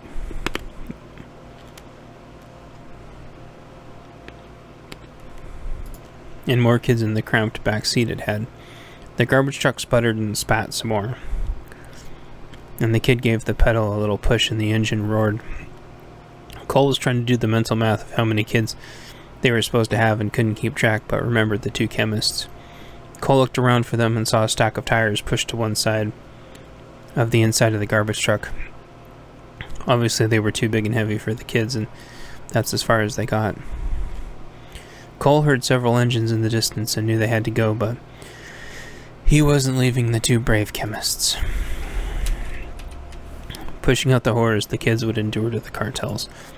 It was also possible that they were some of the last chemists in the entire area that weren't ultra-violent towards this new family that was struggling to survive. Cole looked around and was about to run back inside when they came out holding some other sort of chemical that wasn't part of his instructions. They yelled to the garbage truck, "Did you guys get the potassium permanganate?" Someone yelled, "Yeah, it's in the back." Another tremor started from the ground, strong enough to throw each of the kids off their feet. It looked strange from Cole's perspective because they barely felt the movement in the truck. Both kids looked stunned and worried as if the liquid they were carrying in bottles would somehow blow up. Cole hopped off to help them to their feet as the ground rumbled, and all but tossed the kids in the back. Cole grabbed the steel grab bar moments later and smacked the side of the truck twice hard. With that, the garbage truck pulled away. Several vehicles were within sight as a new message finally found its way to Cole. "I couldn't keep them distracted any longer, and they're on their way to you. I had to get out. They almost got me." She wasn't cut off by anything happening. Her thoughts seemed to trail off all by themselves. The message started repeating and Cole absentmindedly said okay, and the transmission stopped within a few words. Then he hoped she got out okay. With the brave sacrifice she made, and her mom would have been... was a brave sacrifice she made, and her mom would have been proud. The garbage truck sputtered and spat away, slowly climbing to 30 miles an hour when the first vehicles came into sight. Cole had remembered to take a box of shotgun shells out of his pack and put them in his pocket, and had topped his shotgun off, including rounds in both chambers. He left the pack on the ground and was peering out of the hatch at the approaching vehicles. Cole didn't want them anywhere near the tires. He told all of the kids to plug their ears and started blasting away with slugs. He hit the driver of one car and the engine of the other. The two vehicles wrecked, only for two more to take their place. Cole couldn't let these vehicles follow them, or they would either get blocked in or run out of fuel. Cole also imagined somehow them getting in front of the vehicle and setting up a trap on the ground. These groups were notorious for carrying improvised foam tubing and nail spike strips with them. One of the kids poked his head out of the hatch, and out of the kid's pack dropped some tennis balls with nails poking out of them. Cole facepalmed and followed up with, "Were those in your pack this whole time?" The kid realized how horrible of an idea that was, and then shrugged and flipped his bag upside down and dumped the rest into the street as they sped off. And then he looked at Cole all sassy like, "Happy?" Cole approved and laughed a hearty chuckle. The kid didn't feel bad anymore and went back to his spot. He'd done his part. Some of the tennis balls finding shadows where the cars swerved in to miss the ones it could see. With that, two more vehicles wiped out on the tennis balls as the sun was full on the horizon now. Another kid came out with cut-up pieces of rubber mouse pads with nails in them and started carefully frisbeeing them onto the pavement. They were in his backpack before also. Cole had it with these kids in keeping nailed objects in their packs. The vehicle started swerving to try to avoid, but only managed to drive into other ones. Cole sarcastically but semi-seriously asked, "Anyone else with nailed objects in their packs? They want to get out. Now's the chance." He tried to say it lighthearted, but also to let them know he didn't approve. They were improvising, but still needed to learn to think things through. They all collectively looked at each other and emptied their packs of all formed of nailed objects into the road as they puttered off. It took a few minutes for their vehicles to find a different route, so before long there were more vehicles tailing the garbage truck. Cole hoped the nails took enough vehicles offline to where even with comm coordination they couldn't get in front of them with any serious numbers. As if in response to the thought, a vehicle came up alongside them and one of the kids unleashed full auto nails into the tires.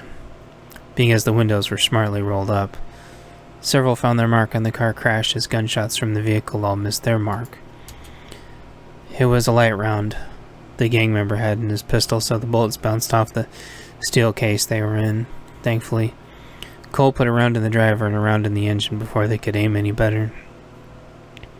Cole imagined the nails could probably go through back windows, but that wasn't going to be helping them very much unless there was a vehicle in front.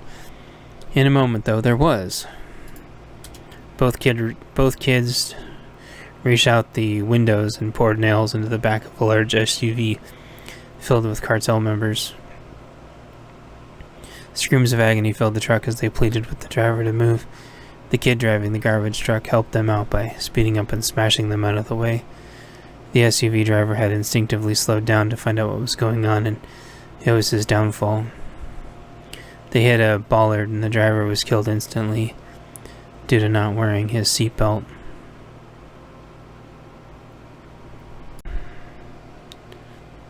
Cole launched a few more slugs their way, forgetting to warn the children. 2 deafening blasts filled their garbage container, many of the kids shrieking that hadn't already had their ears covered from prior. At that same moment, Cole realized his double-barreled double-magazine tube shotgun was empty. Gentle hands took the shotgun away from him without him realizing in the chaos. Little hands took the shells and started reloading the shotgun as he looked around for how to stop the semi he saw slowly and steadily barreling their way. It was armored up and looked unstoppable. Out of the corner of his eye, Cole noticed the 2 chemists taping a packet of solution to the inside of a tire.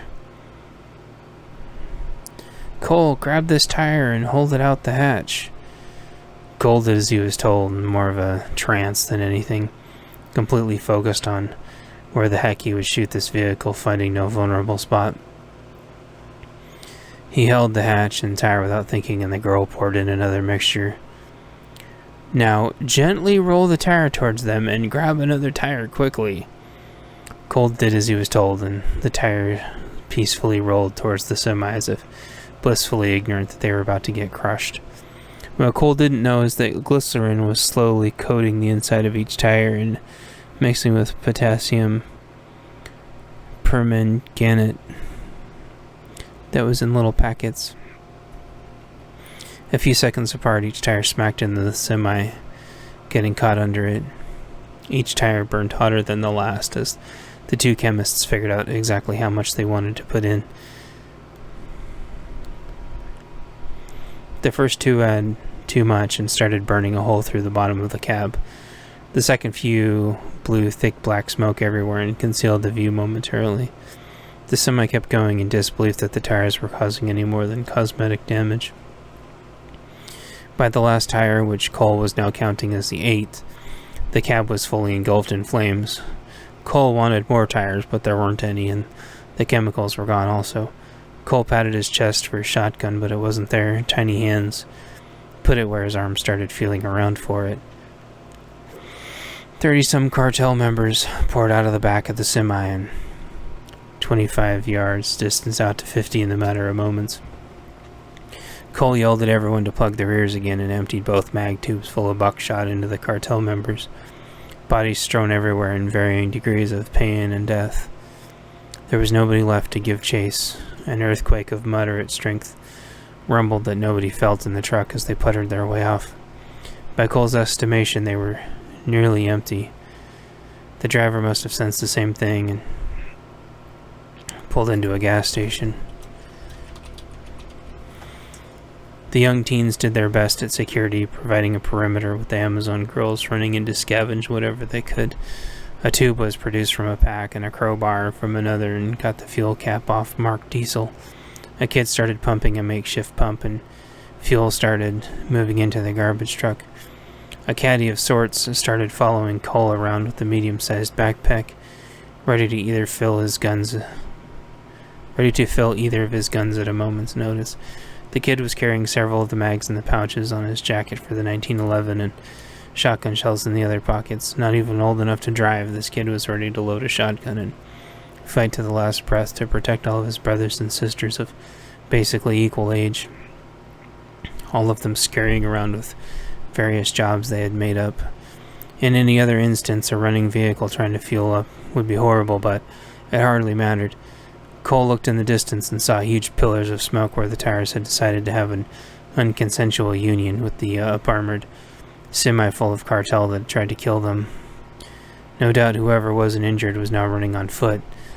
In the distance, Cole was sure he heard a motorcycle, but couldn't be sure. No echo message played in his ear. Reagan may have been too far away and was likely going further out for whatever reason. Right then, Cole had a sickening feeling in his stomach. It wasn't the gang, he was sure, that was approaching. It was something else. He didn't know what it was, and he didn't care. He yelled at the top of his lungs for everyone to stop immediately and get back into the truck. Cole tried his best to count kids, with all with various new knickknacks they had scrounged from in and around the corner store. Candy bars, jerky, toilet paper, and hygiene all strewn around as they barreled off. What few birds were left that people hadn't killed for food all took off from their hiding locations in the palm trees, and then it began. An earthquake began like none of the children have ever felt. Chapter 6, Flaming Palms. The sun hung low still in the morning sky, and the cartel was once again following the truck. The rumbling didn't affect the truck much, but the cars were getting jiggled around quite amusingly. With Cole's caddy at his right side, he instructed one of the kids to talk to the cab. They had apparently got some blister radios in the last scavenging run. Cole knew there was a very good chance the cartel was listening in, but it didn't matter. The instructions were clear. Get over the bridge at all costs. The truck was going as fast as it could go as the ground shook. Oil came up and started covering the roads. Oil from the ground. With the cartel in close, Cole looked at the kids for direction. He thought of shooting the ground, but no clue if he'd waste all his ammo trying for a miracle. As if it wasn't a big deal, one of the kids produced a road flare without asking. As if the look on Cole's face somehow said, "Hey, you know what I really need right now? A road flare." Cole told the kids to look away and smacked the road flare, which brightly crackled to life. The oil filling the road as the ground rumbled without end. Many buildings were shaking in the background, and Cole found a piece of oil that looked like he could hit it and toss the road flare, the oil snaking for 100 meters in all the wrong directions, before snaking back across the road. Few vehicles were brave enough to cross, and it whittled the numbers down respectively. Cole realized that it was possible that the burning oil could snake in front of them, but out his hatch, he didn't see any trails going ahead. A few small rounds bounced off and ricocheted around him, and he closed the hatch. A few of the kids had set up lights in the darkness of the 30 feet or so garbage truck container area, and were all working on various things or huddled up based on their relationships. A few relationships, which would have otherwise been listed as complicated, were up and trying to make themselves useful instead. Some of the kids realizing the more they tried to help, the more badass they would seem and more likely to attract a prospective counterpart. It seemed to fuel them all to be more productive as the truck rocked back and forth as it sped forward. Cole felt the truck incline and heard yelling in the cab of the truck. Instead of the container getting nervous, they all seemed to work harder. One appeared to be playing with a record-a-call hard drive, which Cole wasn't sure why. It had rubber around it, and after a minute, the kid told Cole to throw it outside when it was safe. All of the kids looked around him, and for the first time, Cole saw every ethnicity and culture represented. All little eyes looking at him, a little red light blinking at the recording machine. Not completely understanding, Cole did as he was asked and tossed it out the back of the hatch, only to take more gunfire. Cole shut the hatch fast, and there were at least 7 or so more vehicles chasing them, with one looking like some kind of boss. The kids all snickered in the garbage truck as it shook violently. The kid turned on the radio to listen. It was a speech from one of the kids about how they knew where a lot of treasure was, and that they had to listen to the end of the tape to hear where the treasure was buried. It was a grand cache with tons of weapons and other loots. Cole didn't hear the vehicles follow any longer. After they were about another 50 yards or so across this gigantic overpass sort of bridge, crossing other bridges, Cole finally had to look out. The whole rest of that part of the cartel was huddled around the recording device. "So now that you've listened to the whole recording, you've done really good. We'll tell you where the treasure is for you sadistic assholes. It's in hell." The recording machine exploded into a bright light, severely aggravating the situation. Mafia members flailed around half-blind and angry as the ground shook. One ran right off an overpass on accident, falling nearly 75 feet from what Cole could see. Over the radio, the kids heard what the cartel said they were going to do to the children, and it was absolutely horrible. As Cole's eyes focused past, he saw a chunk of bridge fall off in the background. The earthquake was still going. Half blind, the cartel got in the car and cautiously drove forward.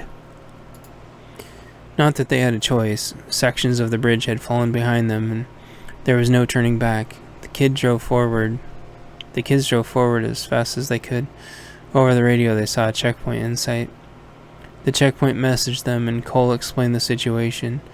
A rocket-propelled grenade sailed past the garbage truck, hitting the lead cartel vehicle perfectly.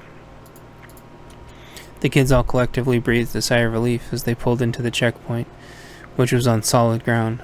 The kids all cut out and ran, and the driver and his girlfriend pulled into a safe area to save their precious garbage truck. Chapter 7. Redemption. Cautiously from near the edge of the checkpoint, the guards and kids Cole saved all watched the bridges fall and burn, never to be rebuilt. In the distance, Cole saw a motorcycle at full speed jumping from one broken section of concrete to the other and barely making it over to their side as its final sections crumbled. Most of the lava was contained down in the ravine that used to be the freeway and overpass, but some was starting to bubble around them. Everyone collectively took a step back and looked around for a safer place to stand. That's when Cole recognized his contact that had given him the wristband on the way in, as well as the intel. Cole went to wave to him, but the guy looked nervous. He'd been looking at each child as if trying to look for a specific one, like luggage in a carousel. His body language was way off. It had gone from hopeful to distraught to breaking point. Cole looked around to see if there were any issues, but saw none other than some rumbling and some fissures, which people were naturally gravitating away from. He yelled out to Cole, asking if there had been any more. Cole shook his head, a little confused, seeing an empty rocket-propelled grenade launcher tube sitting at his feet. A decision seemed to be instantly made up in the guy's head. One of the kids ran by the nervous man to be with her friends as they scooted away, only to be grabbed by the guy out of nowhere. The girl flailed and yelled out, a yelp, more surprised than anything. She hung limp for a second, expecting to get let go, but it never happened. Cole's shoulders tensed up as he walked, determined, over to see the man to see what the deal was, maybe expecting that he thought he could make off with the little girl in a confusion or something. His eyes locked with Cole's, and they both drew their sidearms at the same time. Cole couldn't get a good shot, as the guy had lifted the girl up and was using her as a shield. He yelled at everyone to move. The ground rumbled and shook, and tiny red blots started trying to come up through the fissures with steam. They were higher up, but the lava had finally made its way. Cole waved his arms at the hostage taker and walked from side to side, trying to cover as much ground and as much surface area as he could as he walked forward. Everyone around Cole froze, and the hostage taker realized his gun was no threat to Cole and turned it on the kid instead. The girl had been kicking and biting to no avail, but with the gun now pointed to her temple. She dissolved to a soft whimper. She pleaded with Cole to help her. "Drop the gun, Cole. Drop yours, dirtbag." They both stared at each other for long seconds as the ground rumbled. Cole put his other hand behind him and waved everyone else away. Everyone began scurrying away, trying to get what items they could to find safe ground. The kidnapper began speaking again. "I knew who you were all along. Nobody expected you to get out of there alive. I tipped them off that you were coming, so it would look like another accident." Cole realized he was monologuing like an idiot and figured to play along so he could figure something out. "So how long have you been feeding people to the cartels?" "Long enough. It kept them from attacking us, didn't it? Kept them from trying to break through our checkpoint. They could have any time, you know," Cole thought, disgusted by the logic. "You could have fought and sacrificed yourself instead of sacrificing other people." "Yeah, well, I'm not like you. I'm tired of being on the front lines. I'd rather send other people off to die." "Well, unlike you, I won't ask other people to do things I won't do. Why don't you put down the gun and we'll settle this? You'd like that, wouldn't you? More of your machismo bullcrap, punching your way through your problems, never stopping long enough to build a team, never having to stay and deal with your consequences." That bit Cole hard. In his peripheral, he saw the guy's wrist and a familiar tattoo. They used to run in the same groups together years prior. Cole panned back to the girl who had tears running down her face. She wasn't much older than Cole's daughter. The rumbling was getting worse like before. "I'm not perfect. Nobody's perfect in this. There haven't been any easy answers. Everything I've tried to do has been a sacrifice for something else, but at least I'm willing to sacrifice myself instead of throwing other people to the grinder to buy another day." "Easy for you to say. I wasn't born with a stick and shield in my hand like you were. Now it's time to check out, start a new family of my own, find my own place." He grabbed the girl tighter as if that somehow passed as a legit ownership passage. Cole was disgusted, but was still trying to talk him down. There was no way for him to make a clear shot as his double 45 would hit the girl with at least one of the giant bullets. "The cartel is gone. We took out hundreds of them to get here. They aren't coming back. There's no need for this. The area will be more defendable now. I'll help stay and make sure of it." He started to crack up. "The cartel gone? You think it's gone?"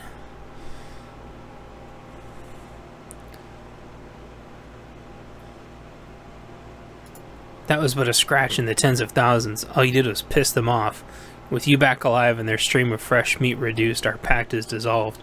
With their perimeter scouting force wiped out, they're gonna for sure come with a literal army." The ground was at a low rumble now, drowning out all the other low-level sounds, like the motorcycle that had changed directions a while back and headed his way. The psycho continued. "Do you even know how I lost my family? The cartels came to my house. They took my wife and kid. They knew I worked at this border. Nobody protected me where I needed it most. They left a note. Said I had to start letting people back through again if I didn't want the worst to happen to my family. Left me that wristband. Said it was a way to find them." Cole wasn't seeing a way out of this, but it wasn't hurting to talk at this point. No angle for him was going to work through talking or shooting. "The wristband was a trap. It led me right into the heart of them. Then to the kids. Then it led them to the kids. They had spies there too, waiting for me. It all makes sense now." Cole trailed off and the two stared at each other some more. The kidnapper, realizing that his audience had disappeared and only Cole remained. The psycho yelled to Cole, despite them only being yards apart. "I want you to decide, Cole. I want you to decide what happens to this girl." Cole began to explain that he wanted to let her go and they could formulate new strategies on how to fight off the cartel army. Unfortunately, he was cut off. "No, I'm not letting her go, and you don't get a choice. I remember now. I want you to be helpless for once, to know what it's like to be helpless. Now I'm leaving you the way you left us." Cole tried to explain the jail time and the court dates he'd faced, trying to help all of them the only way he'd ever known how. All of the attacks on his home, his family, and himself. Having his car assaulted at traffic lights, trying to get out only to be pepper sprayed and trapped in his car to drive away blind. The cops not doing anything about it. The law protecting the criminals and prosecuting the victims for being able to defend themselves for once, but it was clear there was no point, and the guy was trying to make his exit. If it's any consolation, I wouldn't choose between which horrible things you were going to do. The guy stopped, confused. He started on a diatribe about how we could have made amends with our southern neighbor, how building the wall only pissed them off, how we could have simply come and go and that we would have made peace. Let them settle wherever they want and we all go our separate ways. But Cole cut him off. It's called the illusion of choice. Heads you win, tails I lose. It doesn't matter. You let them in, they take everything. I sacrificed myself, you kill her anyway. That's what you don't understand and never will understand. How to make the hard choices in life that actually matter. It's called being a man. And it's screwed up, and you'll always be wrong, and you'll never be good enough. But when it's all said and done, nobody will have been able to say you didn't exhaust every last ounce of yourself. That you didn't make people do stuff you wouldn't do. Take some damn ownership for once in your life and stop blaming other people. That finally triggered the hostage taker, and he loosened his grip on the girl and brought up his pistol to level with Cole as a motorcycle slammed into the hostage taker from behind. Cole caught the girl before she could hit the ground, and the guy's pistol slid over. The rear motorcycle tire revved as the rider spun the bike around, then kicked the stand down and got off. Cole walked to the would-be hostage taker and put his knee on the back of the guy's neck. Blood trickled out of his mouth, but he was still conscious. Cole sternly said, "Don't move."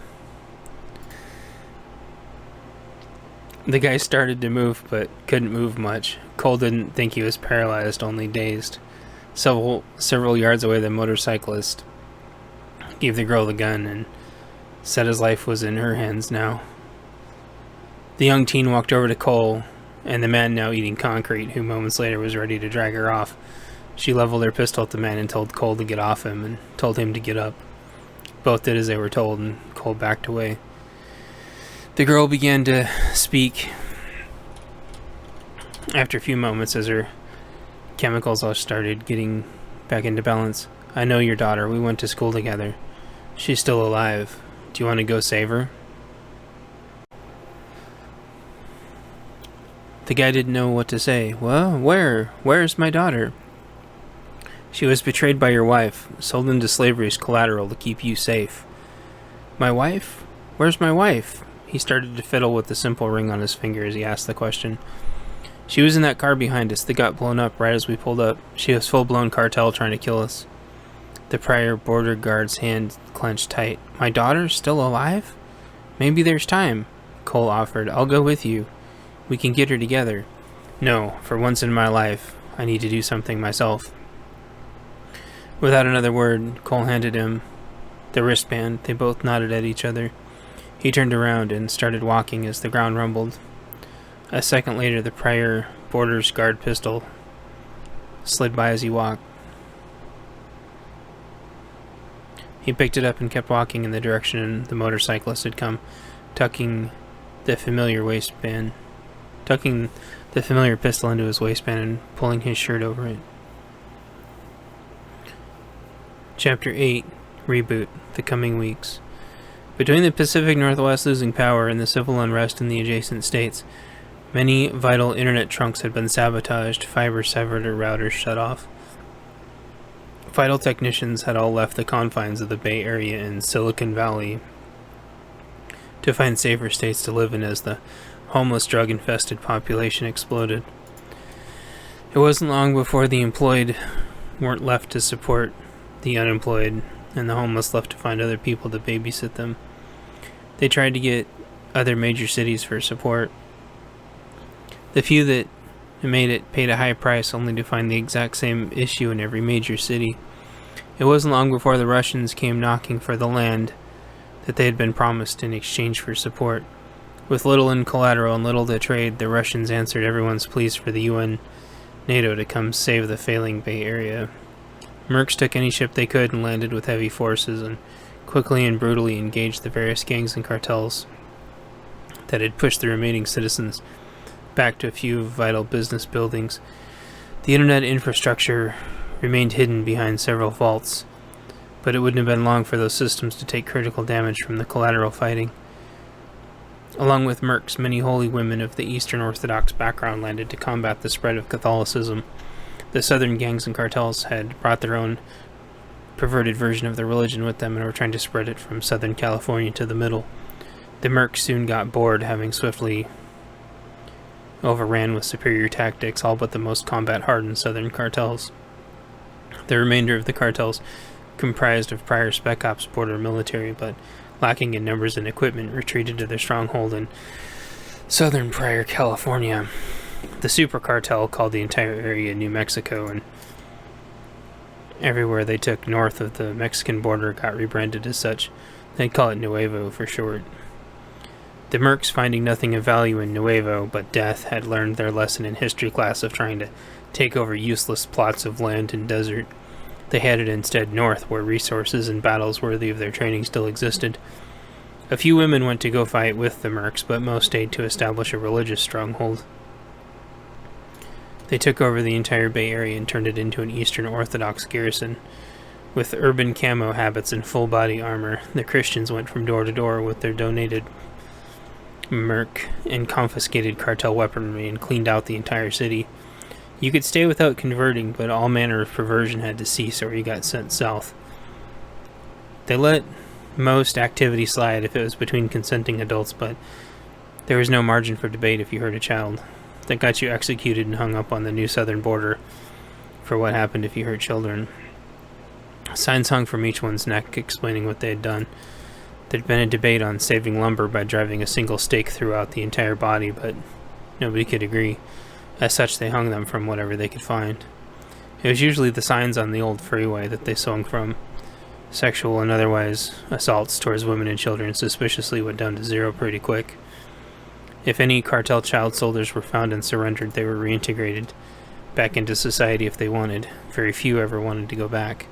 Word got around and children kept surrendering to live at the massive convent. Parents were turned around if they could offer no proof of being a relative. The parents that stayed either became monks, nuns, or had to survive on their own. It fell on deaf ears if they couldn't provide familial or legal parental documentation. They all had phones, seldom were there pictures that matched the stories past a week or two max. Most sensible parents had phones loaded with pictures of their kids, them, family, and more. This was to prevent child trafficking mostly, but also to promote family structure. A real parent would be satisfied with their child finally being safe. The horror children, especially girls, had to go through getting to the border was unspeakable. The stories of the ones that didn't make it were even more sickening. Eventually the convent got most of the kids and the word got out. Displaced citizens eventually stopped trying to get through the hellhole dead zone and a more relative peace was reached. It ended up saving more lives having a common message.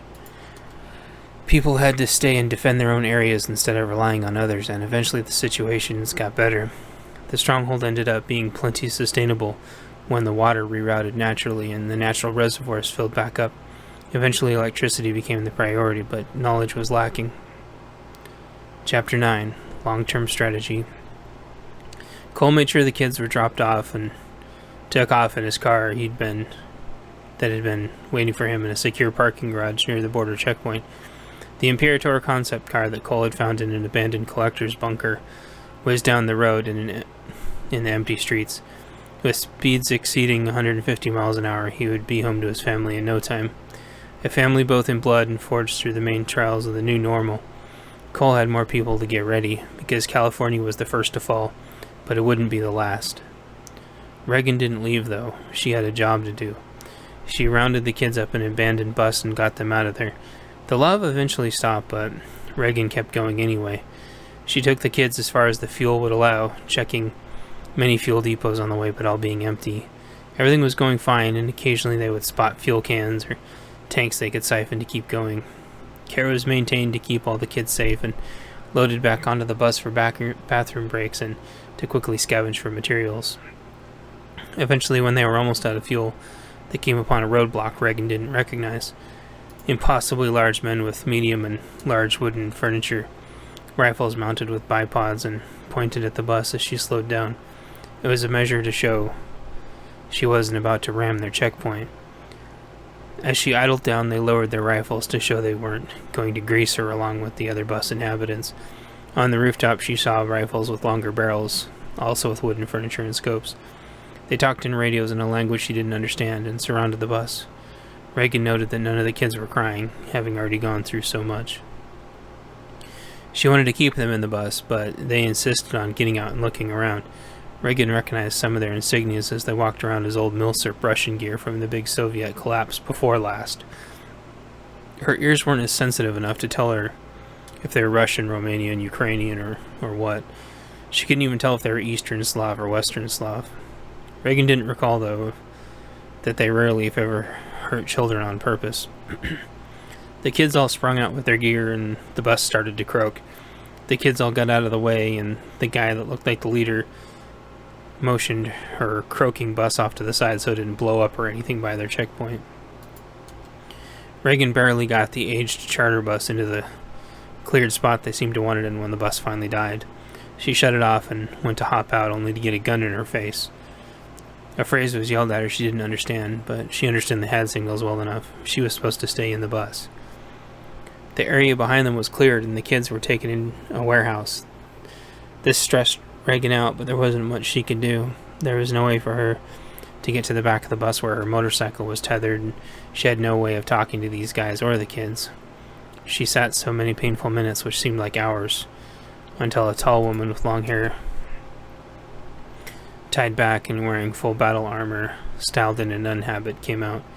Not impolite but curt, the apparent Mother Superior proceeded to interrogate Reagan. A few guys in the back started working on it, getting her motorcycle loose in the back.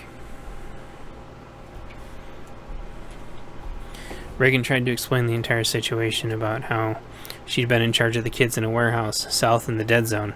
The guy scoffed, obviously being able to partially understand what she was saying, but not believing it. Mother Superior gave them a look that would cut steel, and they shut up. Steam started to come from the bus, and Reagan got startled and jumped out of the bus on instinct. As she stumbled out, one of the guys easily grabbed her with one hand. He obviously suspected her of being an assassin or spy or some such. Reagan wasn't sure. She said something in their language, and he held Reagan up from her mid-fall so she could see. Mother Superior gasped and simply said, "Impossible." With that, the bus ignited, and the merc holding Reagan faced his back to the bus as it began to cook, effectively coddling her from any danger. Another shielded Mother Superior as they got away from the bus. Other guards rushed towards it with fire extinguishers to salvage what they could. Reagan woke up hours later to conversation happening around her. She was aware of wounds being treated she didn't remember from before. Through hazy vision, she recognized her location as an infirmary. "She looks like our head of security, yes?" "Yes, she really does. The resemblance is uncanny. She also has the same birth." The two ladies attending to her wounds abruptly stopped when they noticed Reagan stirring. Reagan tried to speak when she felt an authoritative presence enter the medical ward. "Is she ready for interrogation yet?" A strong voice echoed down the hall. Both nurses cringed and one spoke. "She needs more time. Only woke up a second ago." "She needs more time. Only woke up a second ago." "If nothing's broke and she can talk, it's time. We have rules here." Both spoke in tandem, nodding. "Yes, mistress, of course." Reagan's exhausted body was picked up by the two nurses, much stronger than they actually appeared. Both were clad in head-to-toe in body armor suits redesigned to look like Eastern Orthodox nun outfits. She rubbed against their armor as they easily lifted her up and brought her through the halls. It didn't chafe. It felt strong but not heavy. Reagan tried to remember her lefts and rights but was still dizzy. Maybe she'd been breathing some smoke and hadn't realized it, with the adrenaline of trying to get her children to safety. There had been quite a few rooms and at least one building transfer. The apparent head of security mistress had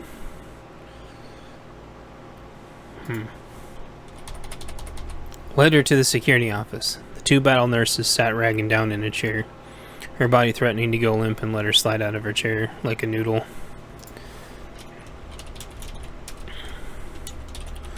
She somehow found the strength to sit upright, as to show what little respect her damaged body can muster. "Leave," was all the mistress said, not even pointing. Both closed the door with low nods and ushered themselves out of the office, the door quietly shutting behind. Regan barely felt air pressurize the room from it closing. Regan tried hard to focus on the security lead, but wasn't able to zone in on her face. She seemed to have slightly more specialized armor and a few patches on her shoulder. Before Regan could focus, the interrogation began. "We have lots of questions for you. First of all, whose kids are those?" She said it with accusation, with conviction. Regan knew what was expected of her, what she was supposed to say, but she was done running and done lying. Regan mustered the angriest, most determined face she possibly could in her likely drugged and weakened state. "They're mine." As Regan scowled, she squinted, trying to focus her eyes. The lady looked about 16 years older than her. An intensity rested in her eyes like she could leap over the table and punch her in the blink of an eye. The squint was ready to be a flinch, and Regan could not equal the security lead's gaze. Regan's eyes wandered to find something on the desk to rest her eyes on and came to a little picture that was wallet size. It was a picture of her. Regan looked at it for a second and passed out again. Chapter 10. Who are you? The two armored-up medical gals were back. They tried to revive Regan, but it wasn't working. She was sick by some kind of gas fumes. She'd apparently inhaled some kind of fumes for too long as she ran the bus, combined with the toxic volcanic activity. She was carefully brought back to her medical cot and tended after. Every need met with hands that treated her as if she was one of their own. After doing a final evening security review of the city, Regan got a visitor. Lena leaned over the unconscious Regan and touched her own face. The two looked identical. Only Regan was about 19 years younger. Lena tried to remember the name Regan. It should have been familiar, but was it?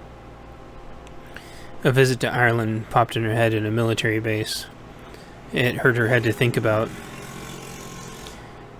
Regan stirred but didn't regain consciousness. Regan must be her real name, Lena thought to herself. She played with the idea that it could have been a title she gave herself, overseeing the children, but the risk was way too high that she was a child trafficker. It was strictly not tolerated, so the truth must be discovered in case this was a new ploy by the cartels. Lena tried to relax her mind again to see if any memories returned, but they didn't. She wouldn't push herself again this late. It might give her a really bad headache, which could make her next to useless for nearly an entire day. Lena resolved that she would take a nap next to Regan to see if something additional came to mind when she woke up. She scooted a cot over quietly, rested her radio up over her, checked the volume, and went to sleep. Sleep time. Lena was in junior high again, and everything was pretty much how she remembered it. A new school again, being the only foreigner with an accent nobody seemed to be particularly fond of. No girl would be her friend, no doubt, all jealous. The boys were all scared of her. It was just the way she liked it. Except one boy, of course, and she hated him the most, because he wasn't scared of her. They were in class again, and he was stupidly staring at her with his big blue eyes. His big blue stupid eyes. She hated him. He was just barely above average in the attraction department, but about 1.7 meters tall. Oops. 5'10" in height. She corrected herself. In her country, the boys were a lot taller and more handsome, but also scared of her. This boy was still staring at her. The teacher was talking, but the two didn't hear anything else in the world as they locked eyes. Lena slowly held up an unnecessarily sharp pencil and silently made a motion of gouging his beautiful, stupid eyes out. He grinned even bigger. Lena blushed, but burned with hatred in her eyes, but she wasn't sure of its direction. Some time passed as Lena tussled around and drifted into another past memory. The two were waiting for class to start. It was a few days after the first pencil scenario. "I dreamed about you last night," he awkwardly blurted out. Lena felt the pencil in her pocket, just wanting that sweet, ugly eyeball. Her mom had taught her well, murder any boy who may touch you. Lena nodded subconsciously, but accidentally nodded in real life also. The boy continued, no older than 11 or 12, with short brown hair and socially awkward in a school where there were already preteen pregnancies, people making out in the halls, and multiple deaths from the suicide revolver game. "You were wearing a beautifully sparkling red dress, your hair was down, and you looked beautiful." The pencil came out before either of them had time to think, and it rested on the boy's cheek a centimeter from his eye. The two locked in place as his eyes didn't even flinch. He looked like he could hold her forever. He loved her. She saw it, and it scared her to death. While she stood 3 or 4 centimeters higher than him, and should have the physical advantage, he was able to disarm her with his heart. She slowly withdrew the pencil, the murderous reflex leaving her eyes. She put the pencil away and shoved him, and he went flying. The longing in his eyes reflected reality, and she never saw him again. It was near the end of the school year. She wanted to reach out to him to grab his hand, to pull him back and hold him forever, but it was too late. Lena wrestled in her cot, and without much delay, a third memory popped in. The vice principal called her into the office. There was about a week left of school. It was in a portable, as the school had been going through renovations. Lena was obviously in trouble, but didn't know why. They wouldn't tell her. Neither of her parents were in there. They'd suspiciously had her leave her belongings in the front office before she went in the back. The female VP was sitting there behind her desk. She was a little older, maybe in her late 30s. Nobody really knew much about her or paid attention to her, but Lena recalled some pretty weird rumors. She'd pushed them out of her head before, but they were returning now, albeit too late. The call into the office had caught Lena off guard, so she hadn't much time to think. She assumed that was the point. Maybe if the boy had tried to talk to her one more time, she could have apologized and tried to get something out other than murderous intent. It was too late for that now, though. Him or someone else had ratted her out, and here she was. Lena left the door open to try to give herself an escape, but the admin shut the door behind her. She turned to try to open it and heard from behind her, "We hear you've been a bad girl to one of our students. It won't be tolerated." The VP was around the table and on Lena before she had a chance to react. She wrestled one hand free only to pat her pocket and have no pencil inside. Lena cursed the admin and tried to wrestle the VP off of her. Chapter 11, Dead Memories. Lena woke up, her head throbbing. It was dark out. A fleeting memory of a disgraced vice principal discarded like trash, face down in a ditch after multiple allegations of her molesting girls at a junior high school. It was summer break and there were too many obvious suspects. Law enforcement didn't bother to do anything past cursory paperwork. Lena must have finished up her last few days at that school and went to her head hurt. Lena got up and Reagan was still asleep. The nurses were looking after her, making sure she was clean. She had a fluid drip running to make sure she was hydrated. It was rigged with a mechanical timer timing the drops. Electricity had been spotty, so they learned to live without for so long that it became a habit. Lena left the two nurses to do their work with a mention of radioing her if anything changed. They both nodded and patted their radios. She grabbed her radio, attached it to her tack vest, and headed out. It was time for her to change clothes. Lena was no different from the rest and would otherwise have to sleep in the barracks with the other parishioners. Thankfully, she was one of the rare few graced with a hardwall office. She'd modified it to double as a bedroom, and she had a cot stashed in her closet. She walked back to her office in the dark by pure memory, feeling safe in the quiet of their sanctuary.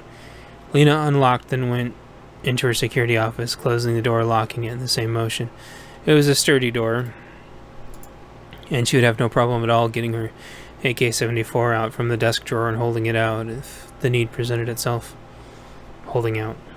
The desk was a thick hardwood and reinforced with titanium. Someone had gone a little overboard, so it would protect from earthquakes that were notorious for this reason, and thus the desk was bulletproof even from the highest powered of rifle rounds. She began taking her gear off and put her radio on the charger. I ran from a battery from the wall in case the power cut. Multiple redundancies, just how Lena liked it. The office made her feel safe. She shuddered.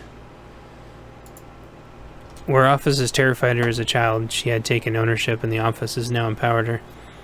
Her office, anyway, and she wouldn't go into anyone else's office without full kit. She nodded to herself reassuredly.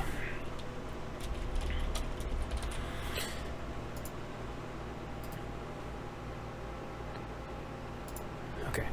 In half undressed, she went in the closet of her sanctuary and saw the uniform she was found in. None of it had made any sense before, but one patch stood out suddenly. It was an F-18 flying over the Golden State Bridge with a red, white, and blue background.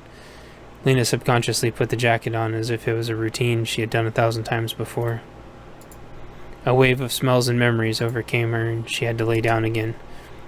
She curled up in her quiet closet on her cot that laid concealed under hanging clothes, setting her macro off under her cot and quietly drifting off. Sleepy time. She had joined the military, but which branch? The Air Force? Her family never treated her the same after junior high. Everything since had been a blur. She turned 15 and a half and enlisted. Her grades were off the charts, and she was fast-tracked for flight school. Lena finished high school on base somewhere. She had no clue what strings had been pulled, but it happened, and didn't even pay attention anymore to where they put her. She did her job and did it well. Afghanistan, Syria, Libya, Iraq, and a few nobody knew about. She got good, too good. There hadn't been a real plan other than go as fast as she could for as long as she could. It hadn't taken long for her to climb up to the top and cause a lot of enemies. They tried everything to get rid of her. They had accused her of being a spy, of sleeping her way to the top, and every other horrible thing. She'd been ambushed numerous times in parts of ships and bases nobody could hear. They were never trying to kill her, but it wouldn't have hurt their feelings if they'd broke her bad enough to where she couldn't fly. They all made one mistake, though.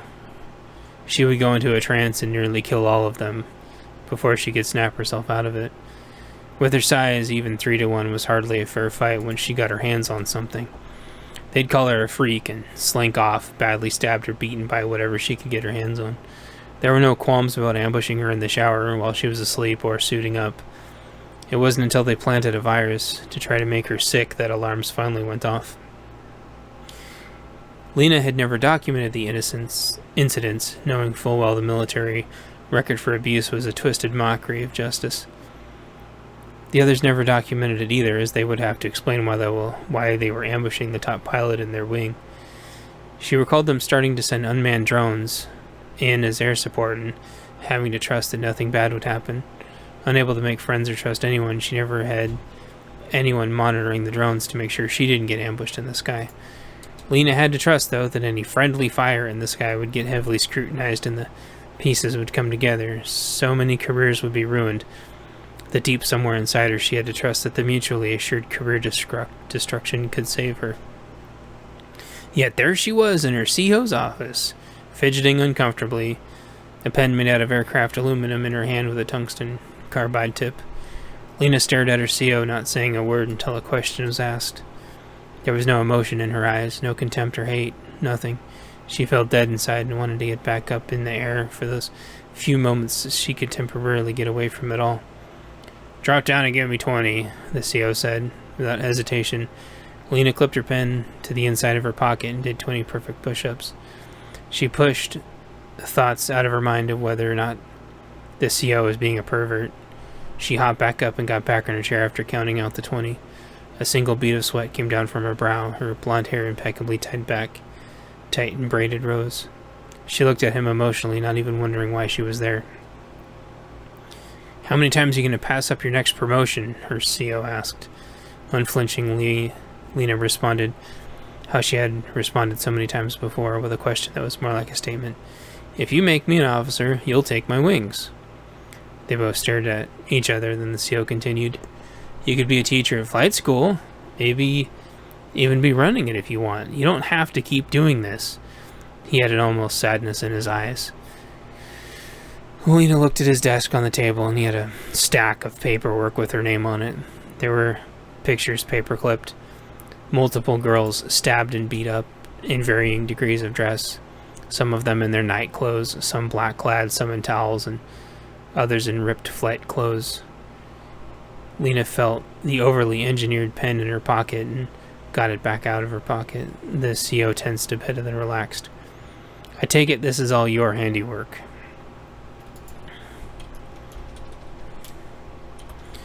He pushed the stack of paperwork forward of the bruised and bleeding bodies of so many groups of girls that had come after her, including a few guys they had duped. She thumbed through them all without an ounce of emotion. One of them she pulled aside, and the rest she pushed away. Whatever you're getting at, I don't remember this one. He took it and put it away. From his looks, she gathered it was some kind of test.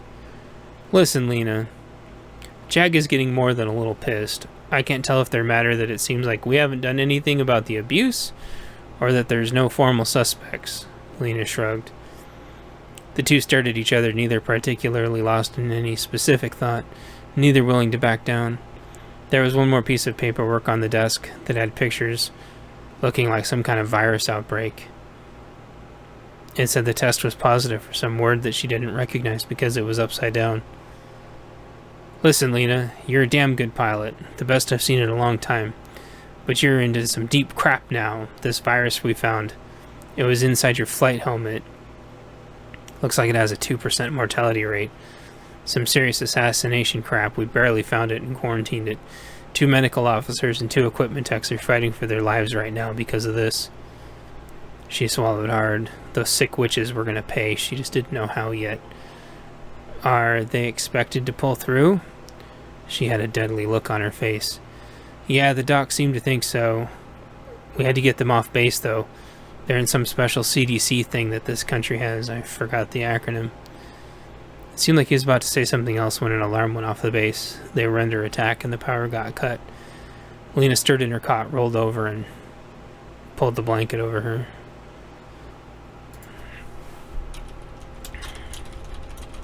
So she's awake now.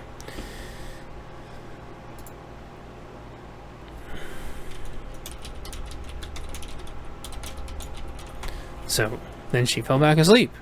It was an earlier time now. She was at a different base. Everything was green, actually near a base. It was evening and cool. She was cuddled up with a spec ops guy she'd met on a joint op. His would be covering both of them as the temperature dropped slowly with the setting sun. He offered to buy her a beer after she saved him from some hellhole in Africa a few weeks prior. He'd been surrounded with basically no ammo and called it an airstrike right on top of him. She was the only one close. Commander told her no, as usual, but she was trusted with a $100 million airplane by the United States of America taxpayers. She figured they would have wanted her to do the right thing. There'd been so many friendly fire accidents and other technical and mechanical errors over the last 20 years.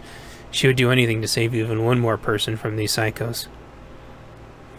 Whether he called in his own coordinates on purpose or on accident, it didn't matter.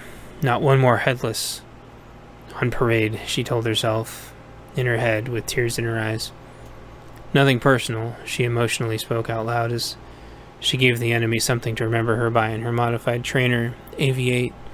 Smart missiles launched and took out 4 pickups that were popular with the terrorists in the lead. She banked, spraying gravel and debris on an enemy coming in from either side. Gravel traveling at hundreds of miles an hour, perforating them easily and blinding those that weren't hit by the larger gravel bits. As Lena banked, she arced and spun her 25mm cannon. 2 guys with rocket launchers and 2 trucks full of militants offloading disappeared into red mist and dust. She landed and popped her cockpit. Lena pulled an AK-74 from under her seat and started cranking off rounds. Without a word, the prior pin soldier broke cover and ran.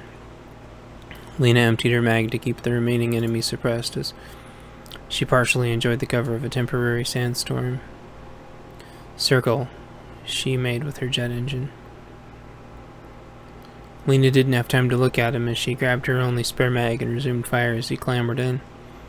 Lena felt the tap-tap nudging the back of her seat and sent her jet straight up as the cockpit closed, small arms fire bouncing off her Harrier's thick armor. Suddenly her system warned her of an incoming rocket, and she rocked her controls to the left as the rocket missed a wing by inches. She heard a body tumble in the back, and she giggled. The engine roared as she ordered the jet forward with her controls, another rocket missing the fuselage by seconds. As Lena flew off with her rescue, 4 A-10s roared by like flying Harleys. She teared up and threw them a salute, and all 4 saluted back. Reality finally caught up with her counterparts. As her counterparts began clearing to the sounds of brrr, her new temporary co-pilot finally got adjusted, buckled in, and they talked the whole way back to base.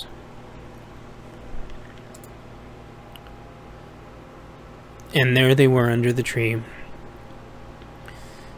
She was on administrative leave while they reviewed yet another incident revolving around her.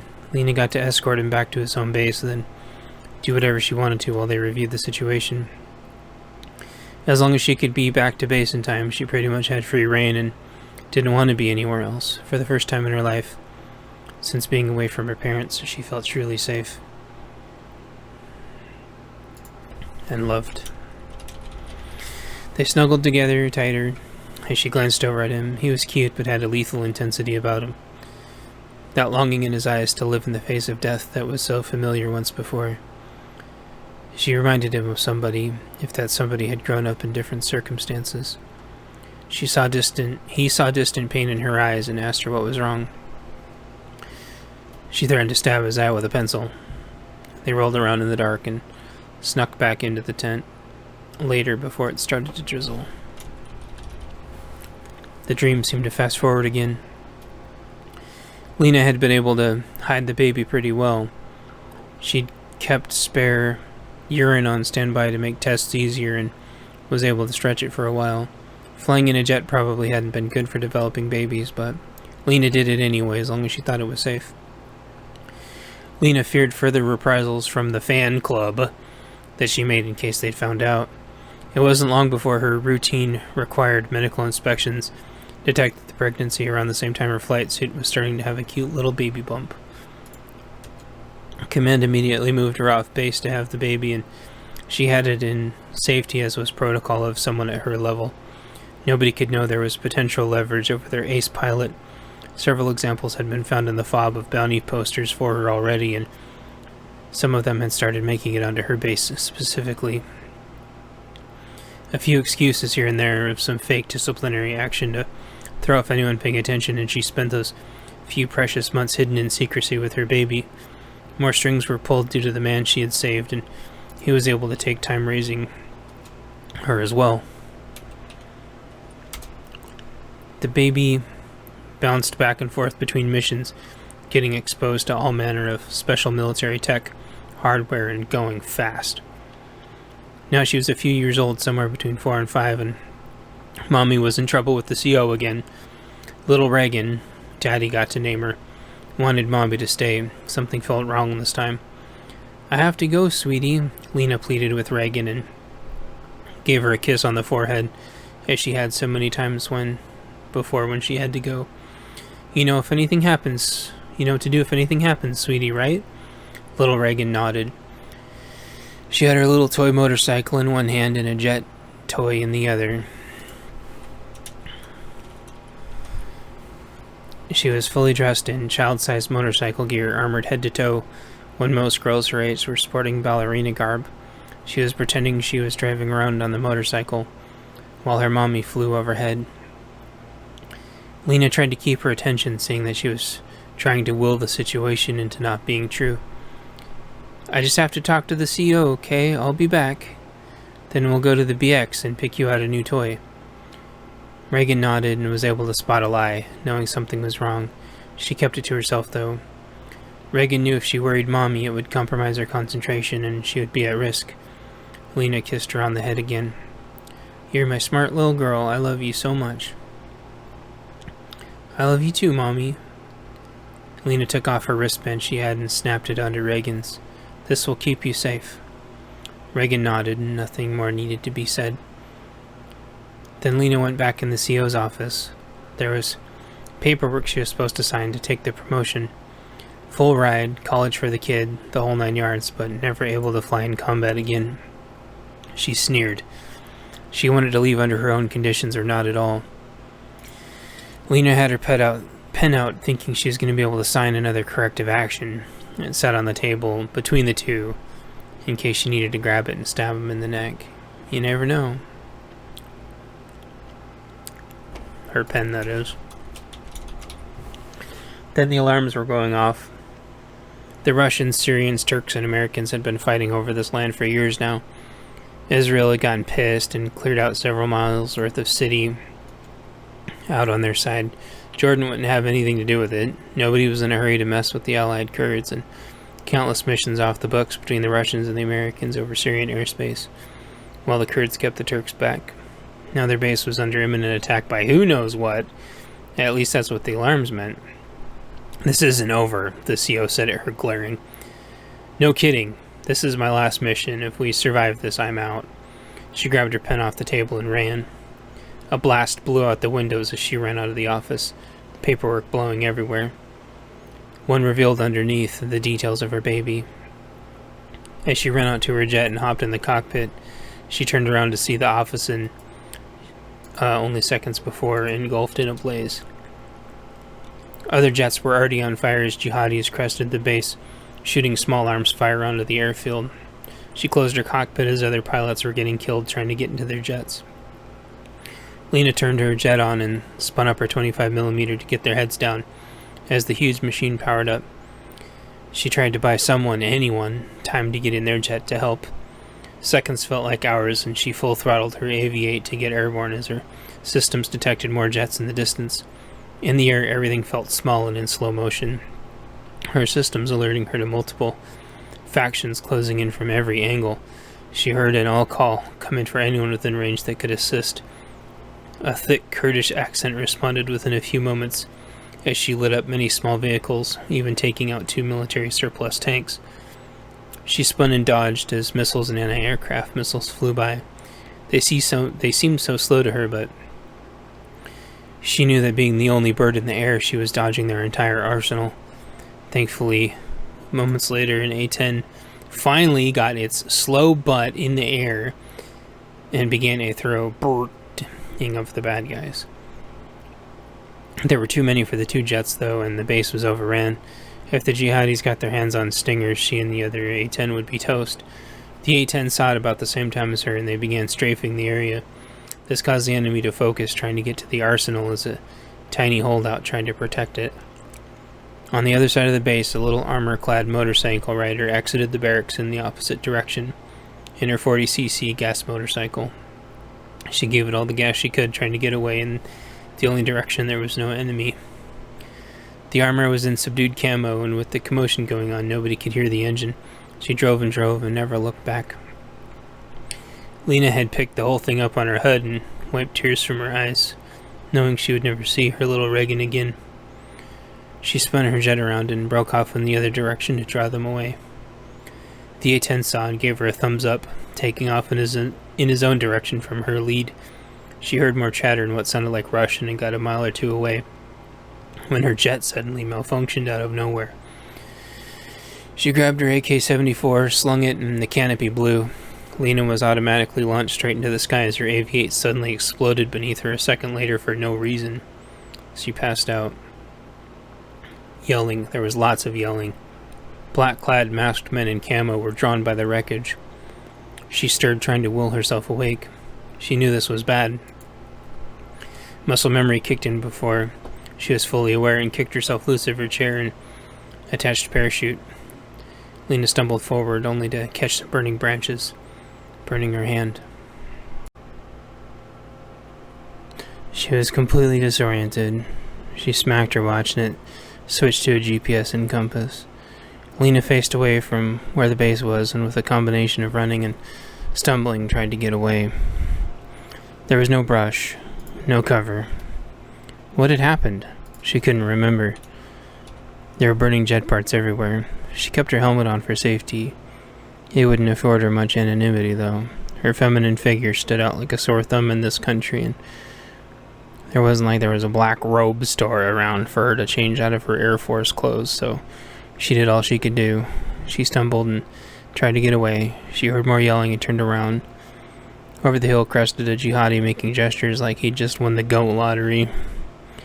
Lena was dazed, but extended the collapsible stock of her AK-74 still hanging off of her and took a shot, hoping for the best.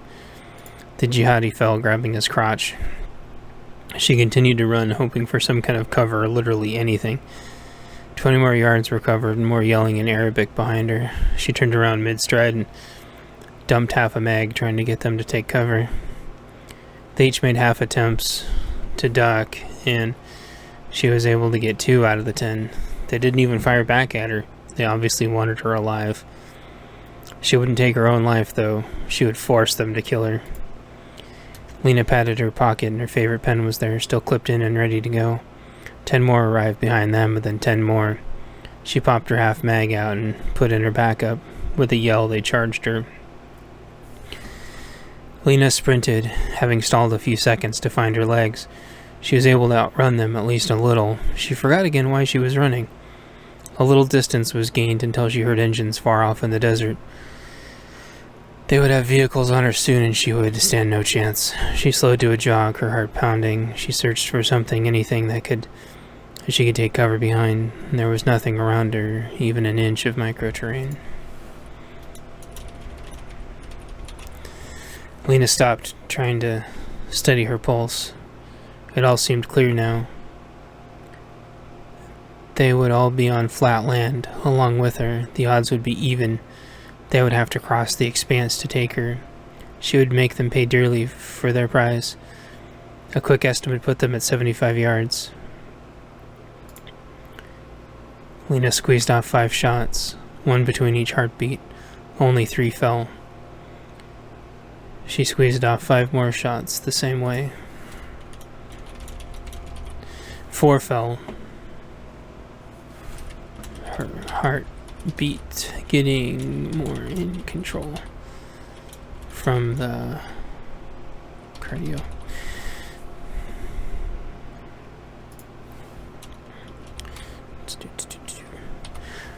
Four fell. There were close to 50 charging her, waving AKs and machetes. 5 more rounds. They were at 50 yards.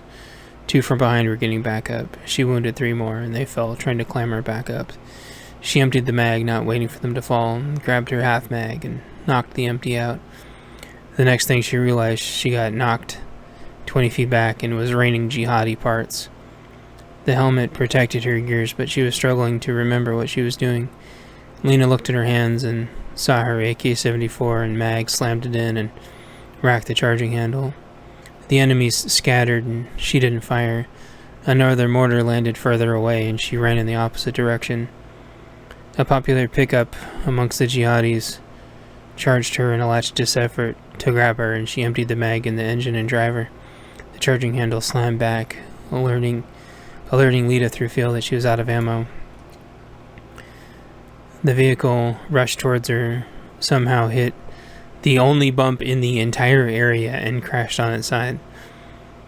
Lena ran to the wrecked truck and reached into her boot. Concealed deep in her boot was a custom Kydex sheath. Something to remember me by, her lover had told her, so you never have to bloody up that pen. Lena pulled on the green micarta handle, and a 4-inch spearpoint knife with a convex grind withdrew from her boot, as if it belonged in her hand. The 2 in the rear of the truck weren't hurt bad and were trying to reach for their rifles. Both got knifed in the neck before they were able to struggle loose. The driver was dead and the passenger hurt badly, but was able to wrestle himself loose in the extra seconds he'd been afforded. Clearly some kind of leader. He still had a swagger to him as he circled her, trying to find an angle. He was too close for her to draw, but too far for her to swipe. She looked for wounds, and he didn't seem to be in a hurry to bleed out. He kicked sand at Lena, almost in frustration than anything else, and said something that sounded derogatory. The 2 circled each other, neither having a specific advantage or disadvantage. He looked her up and down, as only a predator could, and then took a double take at her AK-74. It was obvious he saw something that gave him renewed courage, and it looked like he wanted to rush and take his chances. He began searching around for something to use to mitigate the risk of her deep green, handled, acid-etched steel blade. A truck door lay unhinged, and the large The large man grabbed it, easily ripping off its final strands of connectivity, and grinned sadistically. Lena glared at him through her flight helmet, sweat soaking her in the dirty desert. She didn't move, knowing she had no chance. Running would be useless, as he could just throw the door at her, and there would be only more where he came from. Whatever they were planning to do to her would probably be worse once they realized one of their medium-level leaders got offed by her. She forgot again what she was doing there. A psychopath with a truck door grinning at her. She remembered a second later and assured her footing. His stance changed too, and his muscles tensed up. He began to move, and his head disintegrated in red mist. Lena dived for cover and sat there waiting. She blacked out again and woke up to combat boots and heavy Russian speech. Her eyes opened to 5 huge Russians looking down at her. She recognized the insignias instantly and threw her machine pistol down, remembering when it hit the dirt that it was empty anyway. "What's Russian Special Forces doing here?" she asked in English. They all looked at each other, shrugging. "We heard distress signal," one of them answered, trying to find the words in English. Another pointed at her base as it smoldered 15 or so miles away. She didn't need to turn. She already knew it was over. "What are you guys going to do with me?" she asked in perfect Russian. As a few looked her over and the rest formed a perimeter. This gave one of them a huge smile and said, "You're coming with us, little Pika."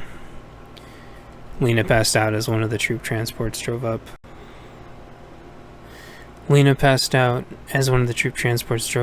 Her consciousness faded in and out as she bumped up and down in the truck. She wasn't bound, but her helmet was off. She looked around and didn't find it. "Oh, our little Pika is awake," one said in Russian and smacked the other one who was going through her wallet. "Give that back," she said in Russian, but her body wasn't cooperating. Something held her to the seat as it rumbled in the dirt. One of the spec ops held her back and another made sure she was buckled in. She struggled more, what little she could muster in futility. "We have to go back," Lena pleaded with them. One of the troops held up a picture of her with a little girl. "Who's this Pika?" one of them asked in Russian. Lena looked. I don't remember." Her head hurt and she was confused, and she was speaking in and out of English and Russian. "We need to go back," she insisted in English. "Why you need to go back to base?" another asked in broken English. "Is this girl there?" another asked in Russian. "I don't know. We need to go back. I'm sure of it," she begged them, but became more confused. "We radioed the base," their sergeant responded. "They speak Kurdish. No clue what they're saying." "We leave them alone. Go back to our mission." Lena recognized the 3 stripes. Mission. What's our mission?"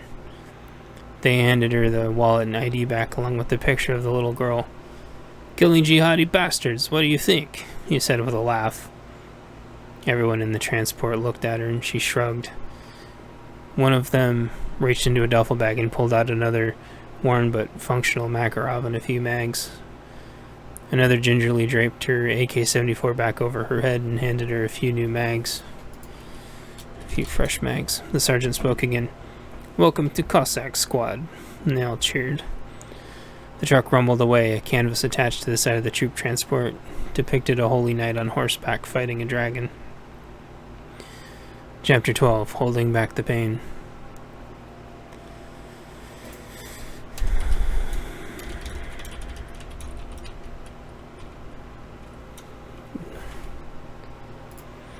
Back at the hospital, morning.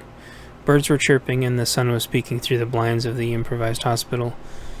Sun glistened on the temporary greenhouse huts that had sprung up everywhere there was room. Burned out husks of buildings strewn with tarps keeping new tiny plants warm. People attending the plants as best as they could in hopes that there would be enough food in the coming months for both sustenance and preservation methodologies. Reagan stirred and the imposing lady was above her. "We have a lot to talk about." The nurses discharged Reagan and she walked back to Lena's office. The electricity flickered on and off as someone was messing around with it. Lena wasn't fazed, but Reagan looked around wondering if she should be concerned. "Don't worry," Lena responded as if reading Reagan's mind. Someone must be working on the generators. Lena paused for a second when she was about to speak. I'll tell you everything when we get back to my office. The two could have been twins, and it was apparent when people walked by with their mouths open, and it looked like they were seeing double. Stern looks from Lena shut them up quick. Once they were in the office, Lena shut and locked the door, as she started doing again lately. Reagan got inside and looked visibly uncomfortable. Ah, you don't like offices, do you? Well, please feel safe in here. I am otherwise not a fan of offices either. She was speaking English, but it sounded like a Russian accent. Should I know you? You look so familiar. Reagan almost blurted out Mom on accident. You know me, or you may not, but I want to show you something. Lena responded, every interaction between the two eroding more and more of the Russian accent. Lena got into the closet and Reagan flinched. Lena reached in and pulled out her flight jacket. Try this, see if it fits you. Just as a favor, I have to know. Reagan hesitantly put the jacket on one arm and then the other. It fit her exactly as it had fit Lena. Lena's mouth dropped. Unconsciously, Reagan started fiddling around in the pockets before Lena could stop her. There was a concealed pocket, and Reagan pulled out a second picture. Lena blurted out, I had no idea that was there. How did you? Reagan handed her a picture of the two of them together with the third person, a male. I put this picture in here. It's a picture a guy gave me on base I used to stay with a lot. I was supposed to give it to you and put it in this jacket and forgot. Who was he? Reagan asked. She painfully swallowed, not wanting the answer. Lena teared up and the two girls started crying. He was your father, sweetie. We finally found each other. The two held each other for what seemed like hours. The sun reached high enough to where they didn't notice so much the lights flickering on and off and then finally staying on a steady glow. Somewhere else on the base a party was being thrown and tons of electronics were getting charged. The peace and comfort of embrace was eventually broken by static on the radio. A guy's voice. Captain, we have hot water and pressure. Out. Copy, Lena said curtly, and then out. The two looked at each other, neither remembering when they'd had an actual legit hot shower last. There was a black bag porta-shower for every pod of the survivors at the retreat, but that was about it. Water pressure hadn't worked in ages due to the pumps randomly being down, and hot water had been a dream that most people had forgot. Lena spoke. This office actually has its own bathroom with a shower. You're welcome to fiddle with it. Hadn't been used in forever. Outside, far off, had been rows of abandoned porta-toilets before those couldn't be maintained and switched back to makeshift bio-beds. Holes in the back provided access to shovel out the composted material, and dirt and pressure had converted to farm material. Reagan looked at her. On it. I'll let you know how it goes. I'll take first watch, kiddo. With a wink, Lena swung her AK-74 up and pointed it at the front door. If anyone tries to come in, I'll grease them for you. Reagan gave her a thumbs up with a wink and took her mom's flight jacket off and gave it to her and put her own back on. Lena tossed Reagan her little pack they'd found on the bus with her name sewn in. She caught it expertly with the reflexes of a pilot. With a mock salute and another hug, Reagan went to check the bathroom out. Lena was thankful for her own bathroom also. The bathroom situation had got so stupid, with the boys saying they were girls just to get in the girls' locker room and bathrooms. Sure, there was only a few anecdotal reported situations that ever happened, but Lena knew the truth was far worse. Even in her stint in the Air Force, abuse was through the roof. On top of that, deciding you were a girl suddenly one day was an insult to everything women had fought for to get where they were. She had nothing against trans people, but the topic of diversity, trans didn't replace a man's or woman's perspective. This most especially in the military. Lena was thankful rules had finally got put in where you couldn't even enlist until your full transition was complete. On top of that, another 9 months of psychological and physical therapy to make sure you were as good of a soldier as you could possibly be. No men suddenly popping into the women's restroom being assholes claiming the gender bullcrap. The taxpayers aren't going to pay for people's gender confusion, some of the people had said. Others had said, if they can't figure out their gender, how are they supposed to go fight a war? After meeting a post-trans girl and becoming close friends. Lena wasn't sure what to make of it after a while. She did know that there wasn't going to be time in the middle of a combat zone to be figuring out which medicine to be taking and all that. You're supposed to be healthy and ready to go for combat time. Don't ask, don't tell always seemed to work. Act normal, and leave people alone. Mind your own business, get your work done, and then be yourself on your own time. At least if guys were going to come into the girls' bathroom, they needed to be honest. If everyone was honest, there could be some kind of compromise, like the men had toilets they never used. Maybe the girls wanted to use them. Maybe the men's bathroom was shut down and everyone had to share. No big deal, and everyone could be mature. Don't be a giant asshole. Think you can hang out in the women's locker room and be an abusive jerk. Also, it wasn't like there were always going to be some individual private bathrooms for someone who couldn't make up their mind. Not like it's appropriate to make everyone else feel uncomfortable when they suddenly decide to full-time use the other gender's bathroom, locker room, and barracks out of nowhere. Men stayed out of the women's barracks and vice versa. It was common sense for safety and to prevent shenanigans. Good way to lose an eye, Lena thought to herself as she nodded in confirmation if anyone suddenly decided to mess with her like that. The water had been running for a while in Lena's tiny private bathroom, and the windows in Lena's office had started to steam up. Lena cracked a window and waited her turn. In a little bit, Reagan exited the little mini bathroom and swapped with Lena. Reagan was back to wearing her own jacket, and Lena grabbed the towel off Reagan's head, and her hair flopped everywhere. There's a brush in the drawer, you goof. Dry your dang hair, we got crap to do. Lena took her showering ring and brushed her hair and then started digging through a little pack she brought back out with her. After a little rustling around through the pack, she found a cord and started fiddling around with the electrical port in the room to start charging her phone.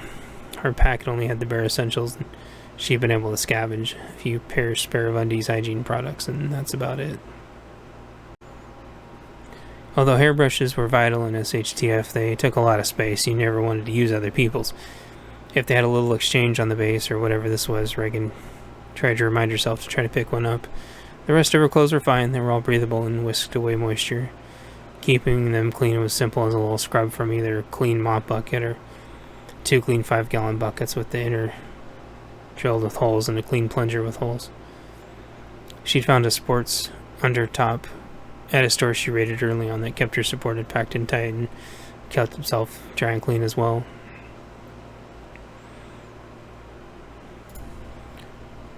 Due to a braided silver mesh sandwiched between the fabric.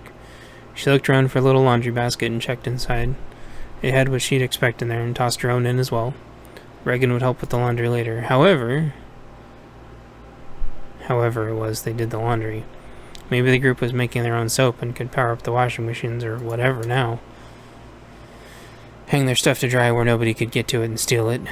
Reagan imagined there wouldn't be any panty thieves around here, but you can never be too careful. She picked up her mom's AK-74 and slung it. The weight felt good in her hands, but she couldn't stop thinking about something in pistol caliber with common mags. She made another mental note: pistol caliber carbine with folding stock, chopped down barrel, threaded with a suppressor in the barrel shroud and a lower that took common 9mm mags. Take the side cheese grater rails off and put a thin foregrip on it.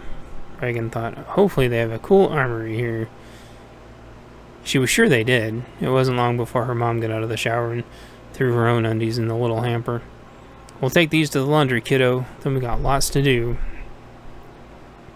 Chapter 13. Then comes the rain, the coming weeks and months. Everything ended up fine at the new fortified town.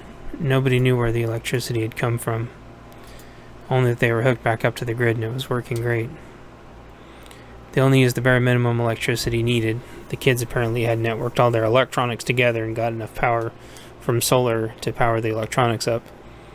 One of the kids wrote some kind of cracker program that jailbroke all the devices and combined them into one big device. It worked as a repository for all the information contained on the devices. Contained in all the FAQs, books, and knowledge repositories the kids had saved on their electronics, retained the information of how to connect them back to the power grid. Apparently a shockwave had gone through the system when the northern supply abruptly shut off and tripped all kinds of automatic fail-safes, and nobody knew how to turn it all back on and get the town rerouted to the other power sources. With the power back on, some huge blast doors became operational underneath their town.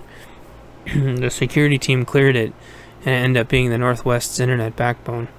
One by one, the server racks that had prior powered the entire internet on the Western Hemisphere turned back on and interfaced with the network the kids had made. It didn't take long for the kids to notice there was a prototype server that wasn't powering on. Once plugged in, the new computer ran at an exponentially faster rate than the entire room full of servers combined. It estimated it could run at a fraction of the energy than the rest of the server room together, and made the suggestion of turning them all off and leaving it on. The kids convened and decided this idea made sense if the new server's dashboard relayed was true. They left all their electronics plugged in and turned all the server racks off. The power consumption of the room dropped by 95%, but this new computer was operating at an exponentially geometric rate. Maybe it was plugged in during the crash and that overloaded it, and someone unplugged it or something and left it there. Who knows? Either way, it loaded up every game, app, and operating system from the kids' electronic devices into itself and promptly rewrote them all. The result of this was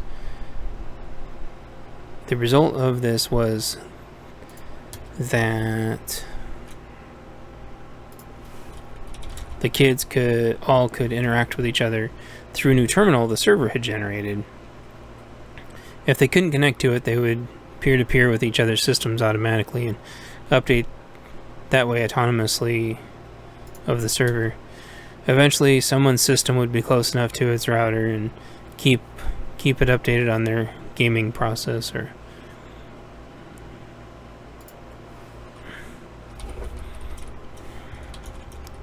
Operating systems. Progress. It created a new social game that was an amalgamation of everything the kids did on their electronic devices. They could share photos, chat, and play what was essentially the perfect game. No microtransactions, no grinding. They could create whatever they wanted just by talking to it. In the electronic device's downtime, the game would play itself based on all the prior emails, texts, and games and photos that were loaded. They could turn on their phone anytime and see what was going on in this new virtual world. It wasn't too long until everyone on the base was playing it in their spare time or watching it play itself. It kept everyone up to date on what everyone else was doing, but only shared the info with people that the user normally talked to. It woke people up when they needed to be awake all by itself. It told people where their friends were. It even managed everyone's health. There were suggestions on how to make the town more efficient, or when people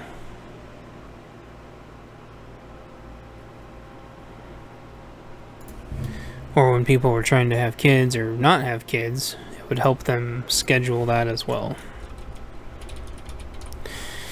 It had a 100% accuracy rating on if people coming through the gate were good guys or bad guys. If they were legit, the server knew it right away. If they were bad guys, it could prioritize which to take out and which would integrate well with the town. It looped into Lena's cell phone and figured out she was the head of security right away and told her everything she needed to know. It knew when everyone was used to praying and reminded them when to go to bed, and when the laundry should be done, and when to feed the animals.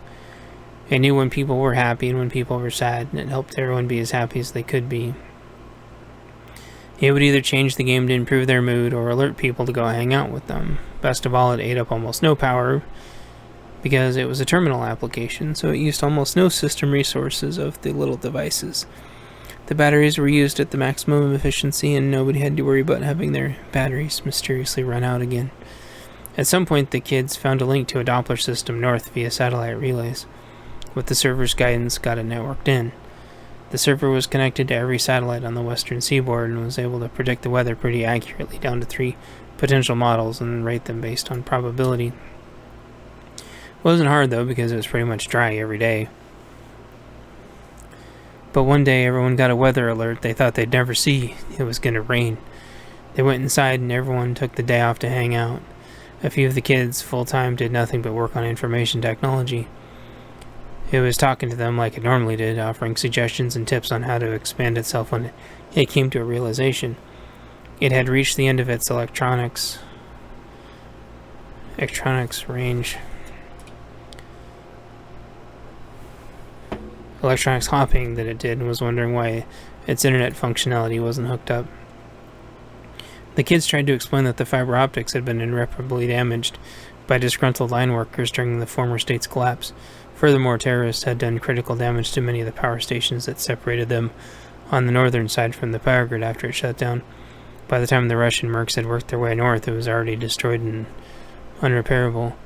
The system determined it was getting its power from the east somewhere. It was able to hop from Wi-Fi enabled camera to camera, but eventually couldn't hop any further, so it wasn't sure. They watched as the states to the east all rerouted all the water back through their own states, but thankfully left the electricity infrastructure alone. Maybe they were the only pocket using it, as the lava to the south had destroyed all that infrastructure earlier. Sparing a little electricity didn't seem to bother whoever was east of them across the border, but obviously the water was a big deal. The fortified town had some underwater springs, but during the summer that water would get low and the streams were almost dry. Everything around them was turning into a desert, and their crops were all going to die if they didn't get water. That's why the system's prediction didn't make sense. It was going to rain in a day or so. The system recommended powering up some excavators it found and sent the civic engineers a diagram on how to dig up a plot of land that was uninhabited in part of the city they lived in. It was all hands in the entire town, dug for 3 solid days almost around the clock, only sleeping for a few hours at a time. Some areas it said to dig, there were buildings in the way. The server had showed them where to dig channels and dig around the building's foundations and beside certain roads. They dug various channels and pits in all these seemingly random places that this digital map was pinpointing them to. One of the kids estimated that the server must have hacked and integrated with a geosynchronous map satellite that was straight above them. In total, the town terraformed around 160 square acres in only 3 days.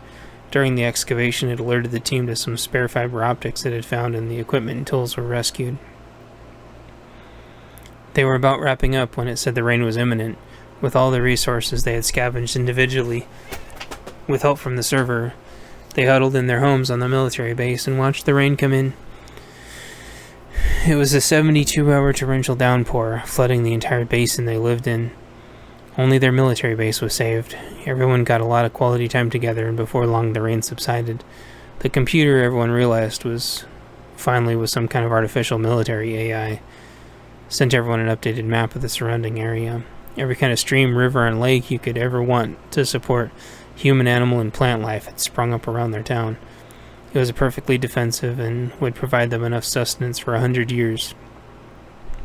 The AI concluded that it was a pivotal enough event to permanently change their region to cause rainfall to come back on a normal basis. Weather systems made their way further inland, and the rain connected old rivers from the north to them, as there had been hundreds of years before when they'd been routed to farm the desert.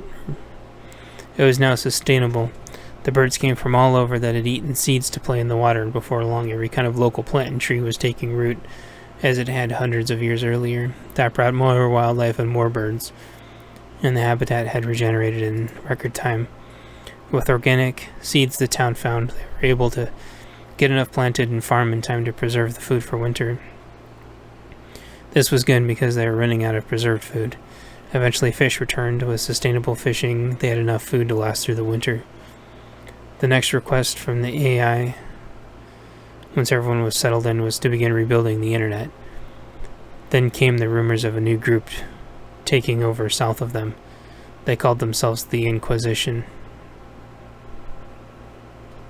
Chapter 14. Come on, don't look at me like that. Classroom. 3 years, 6 months after the pnwa collapse. So anyway, kiddos, there you go. A story about a man with a stick and some Air Force goodness, all kinds of stuff. They all looked at me confused. I'd lost them again. I'm not so sure we asked for all that stuff in the story, one of the kids said to me like a smart aleck. Never mind. Hopefully it was a fun story at least. I saw some blank stares and a few shrugs, then my phone buzzed in my pocket, like it had rebooted all by itself. Then 2 kids' phones buzzed, and 4 and 8. The parents came in to start picking up their kids, and I forgot all about my phone rebooting. Have a good night, everyone. Don't forget, tomorrow's a vacation day, so I'll see you all around. Enjoy your day off. That got them all riled up, and their parents glared at me for winding their kids up. I waved and smiled. Epilogue. The kids all got picked up and I went back to my tiny home to crash. My muscles had got worse and worse. I could barely go 4 hours without needing to crash right now due to how bad the vertigo and cramping was. I fed and watered my kitty cat, who was looking indifferent as ever, and then checked my phone. The tiles were all still there, but on the home screen. But it looked like a new user interface. Instead of being smart, sharp tiles, they were cartoon style. I looked at them for a second and saw everything was still there that I normally use, so I didn't think much about it. I wanted to explore the system update, but was very tired.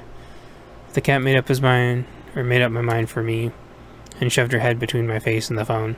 I played with the cat for a few minutes before she laid down, and we both went to sleep. That is the end of book 13. Thank you, everybody, and I'll see you next time. Bye-bye.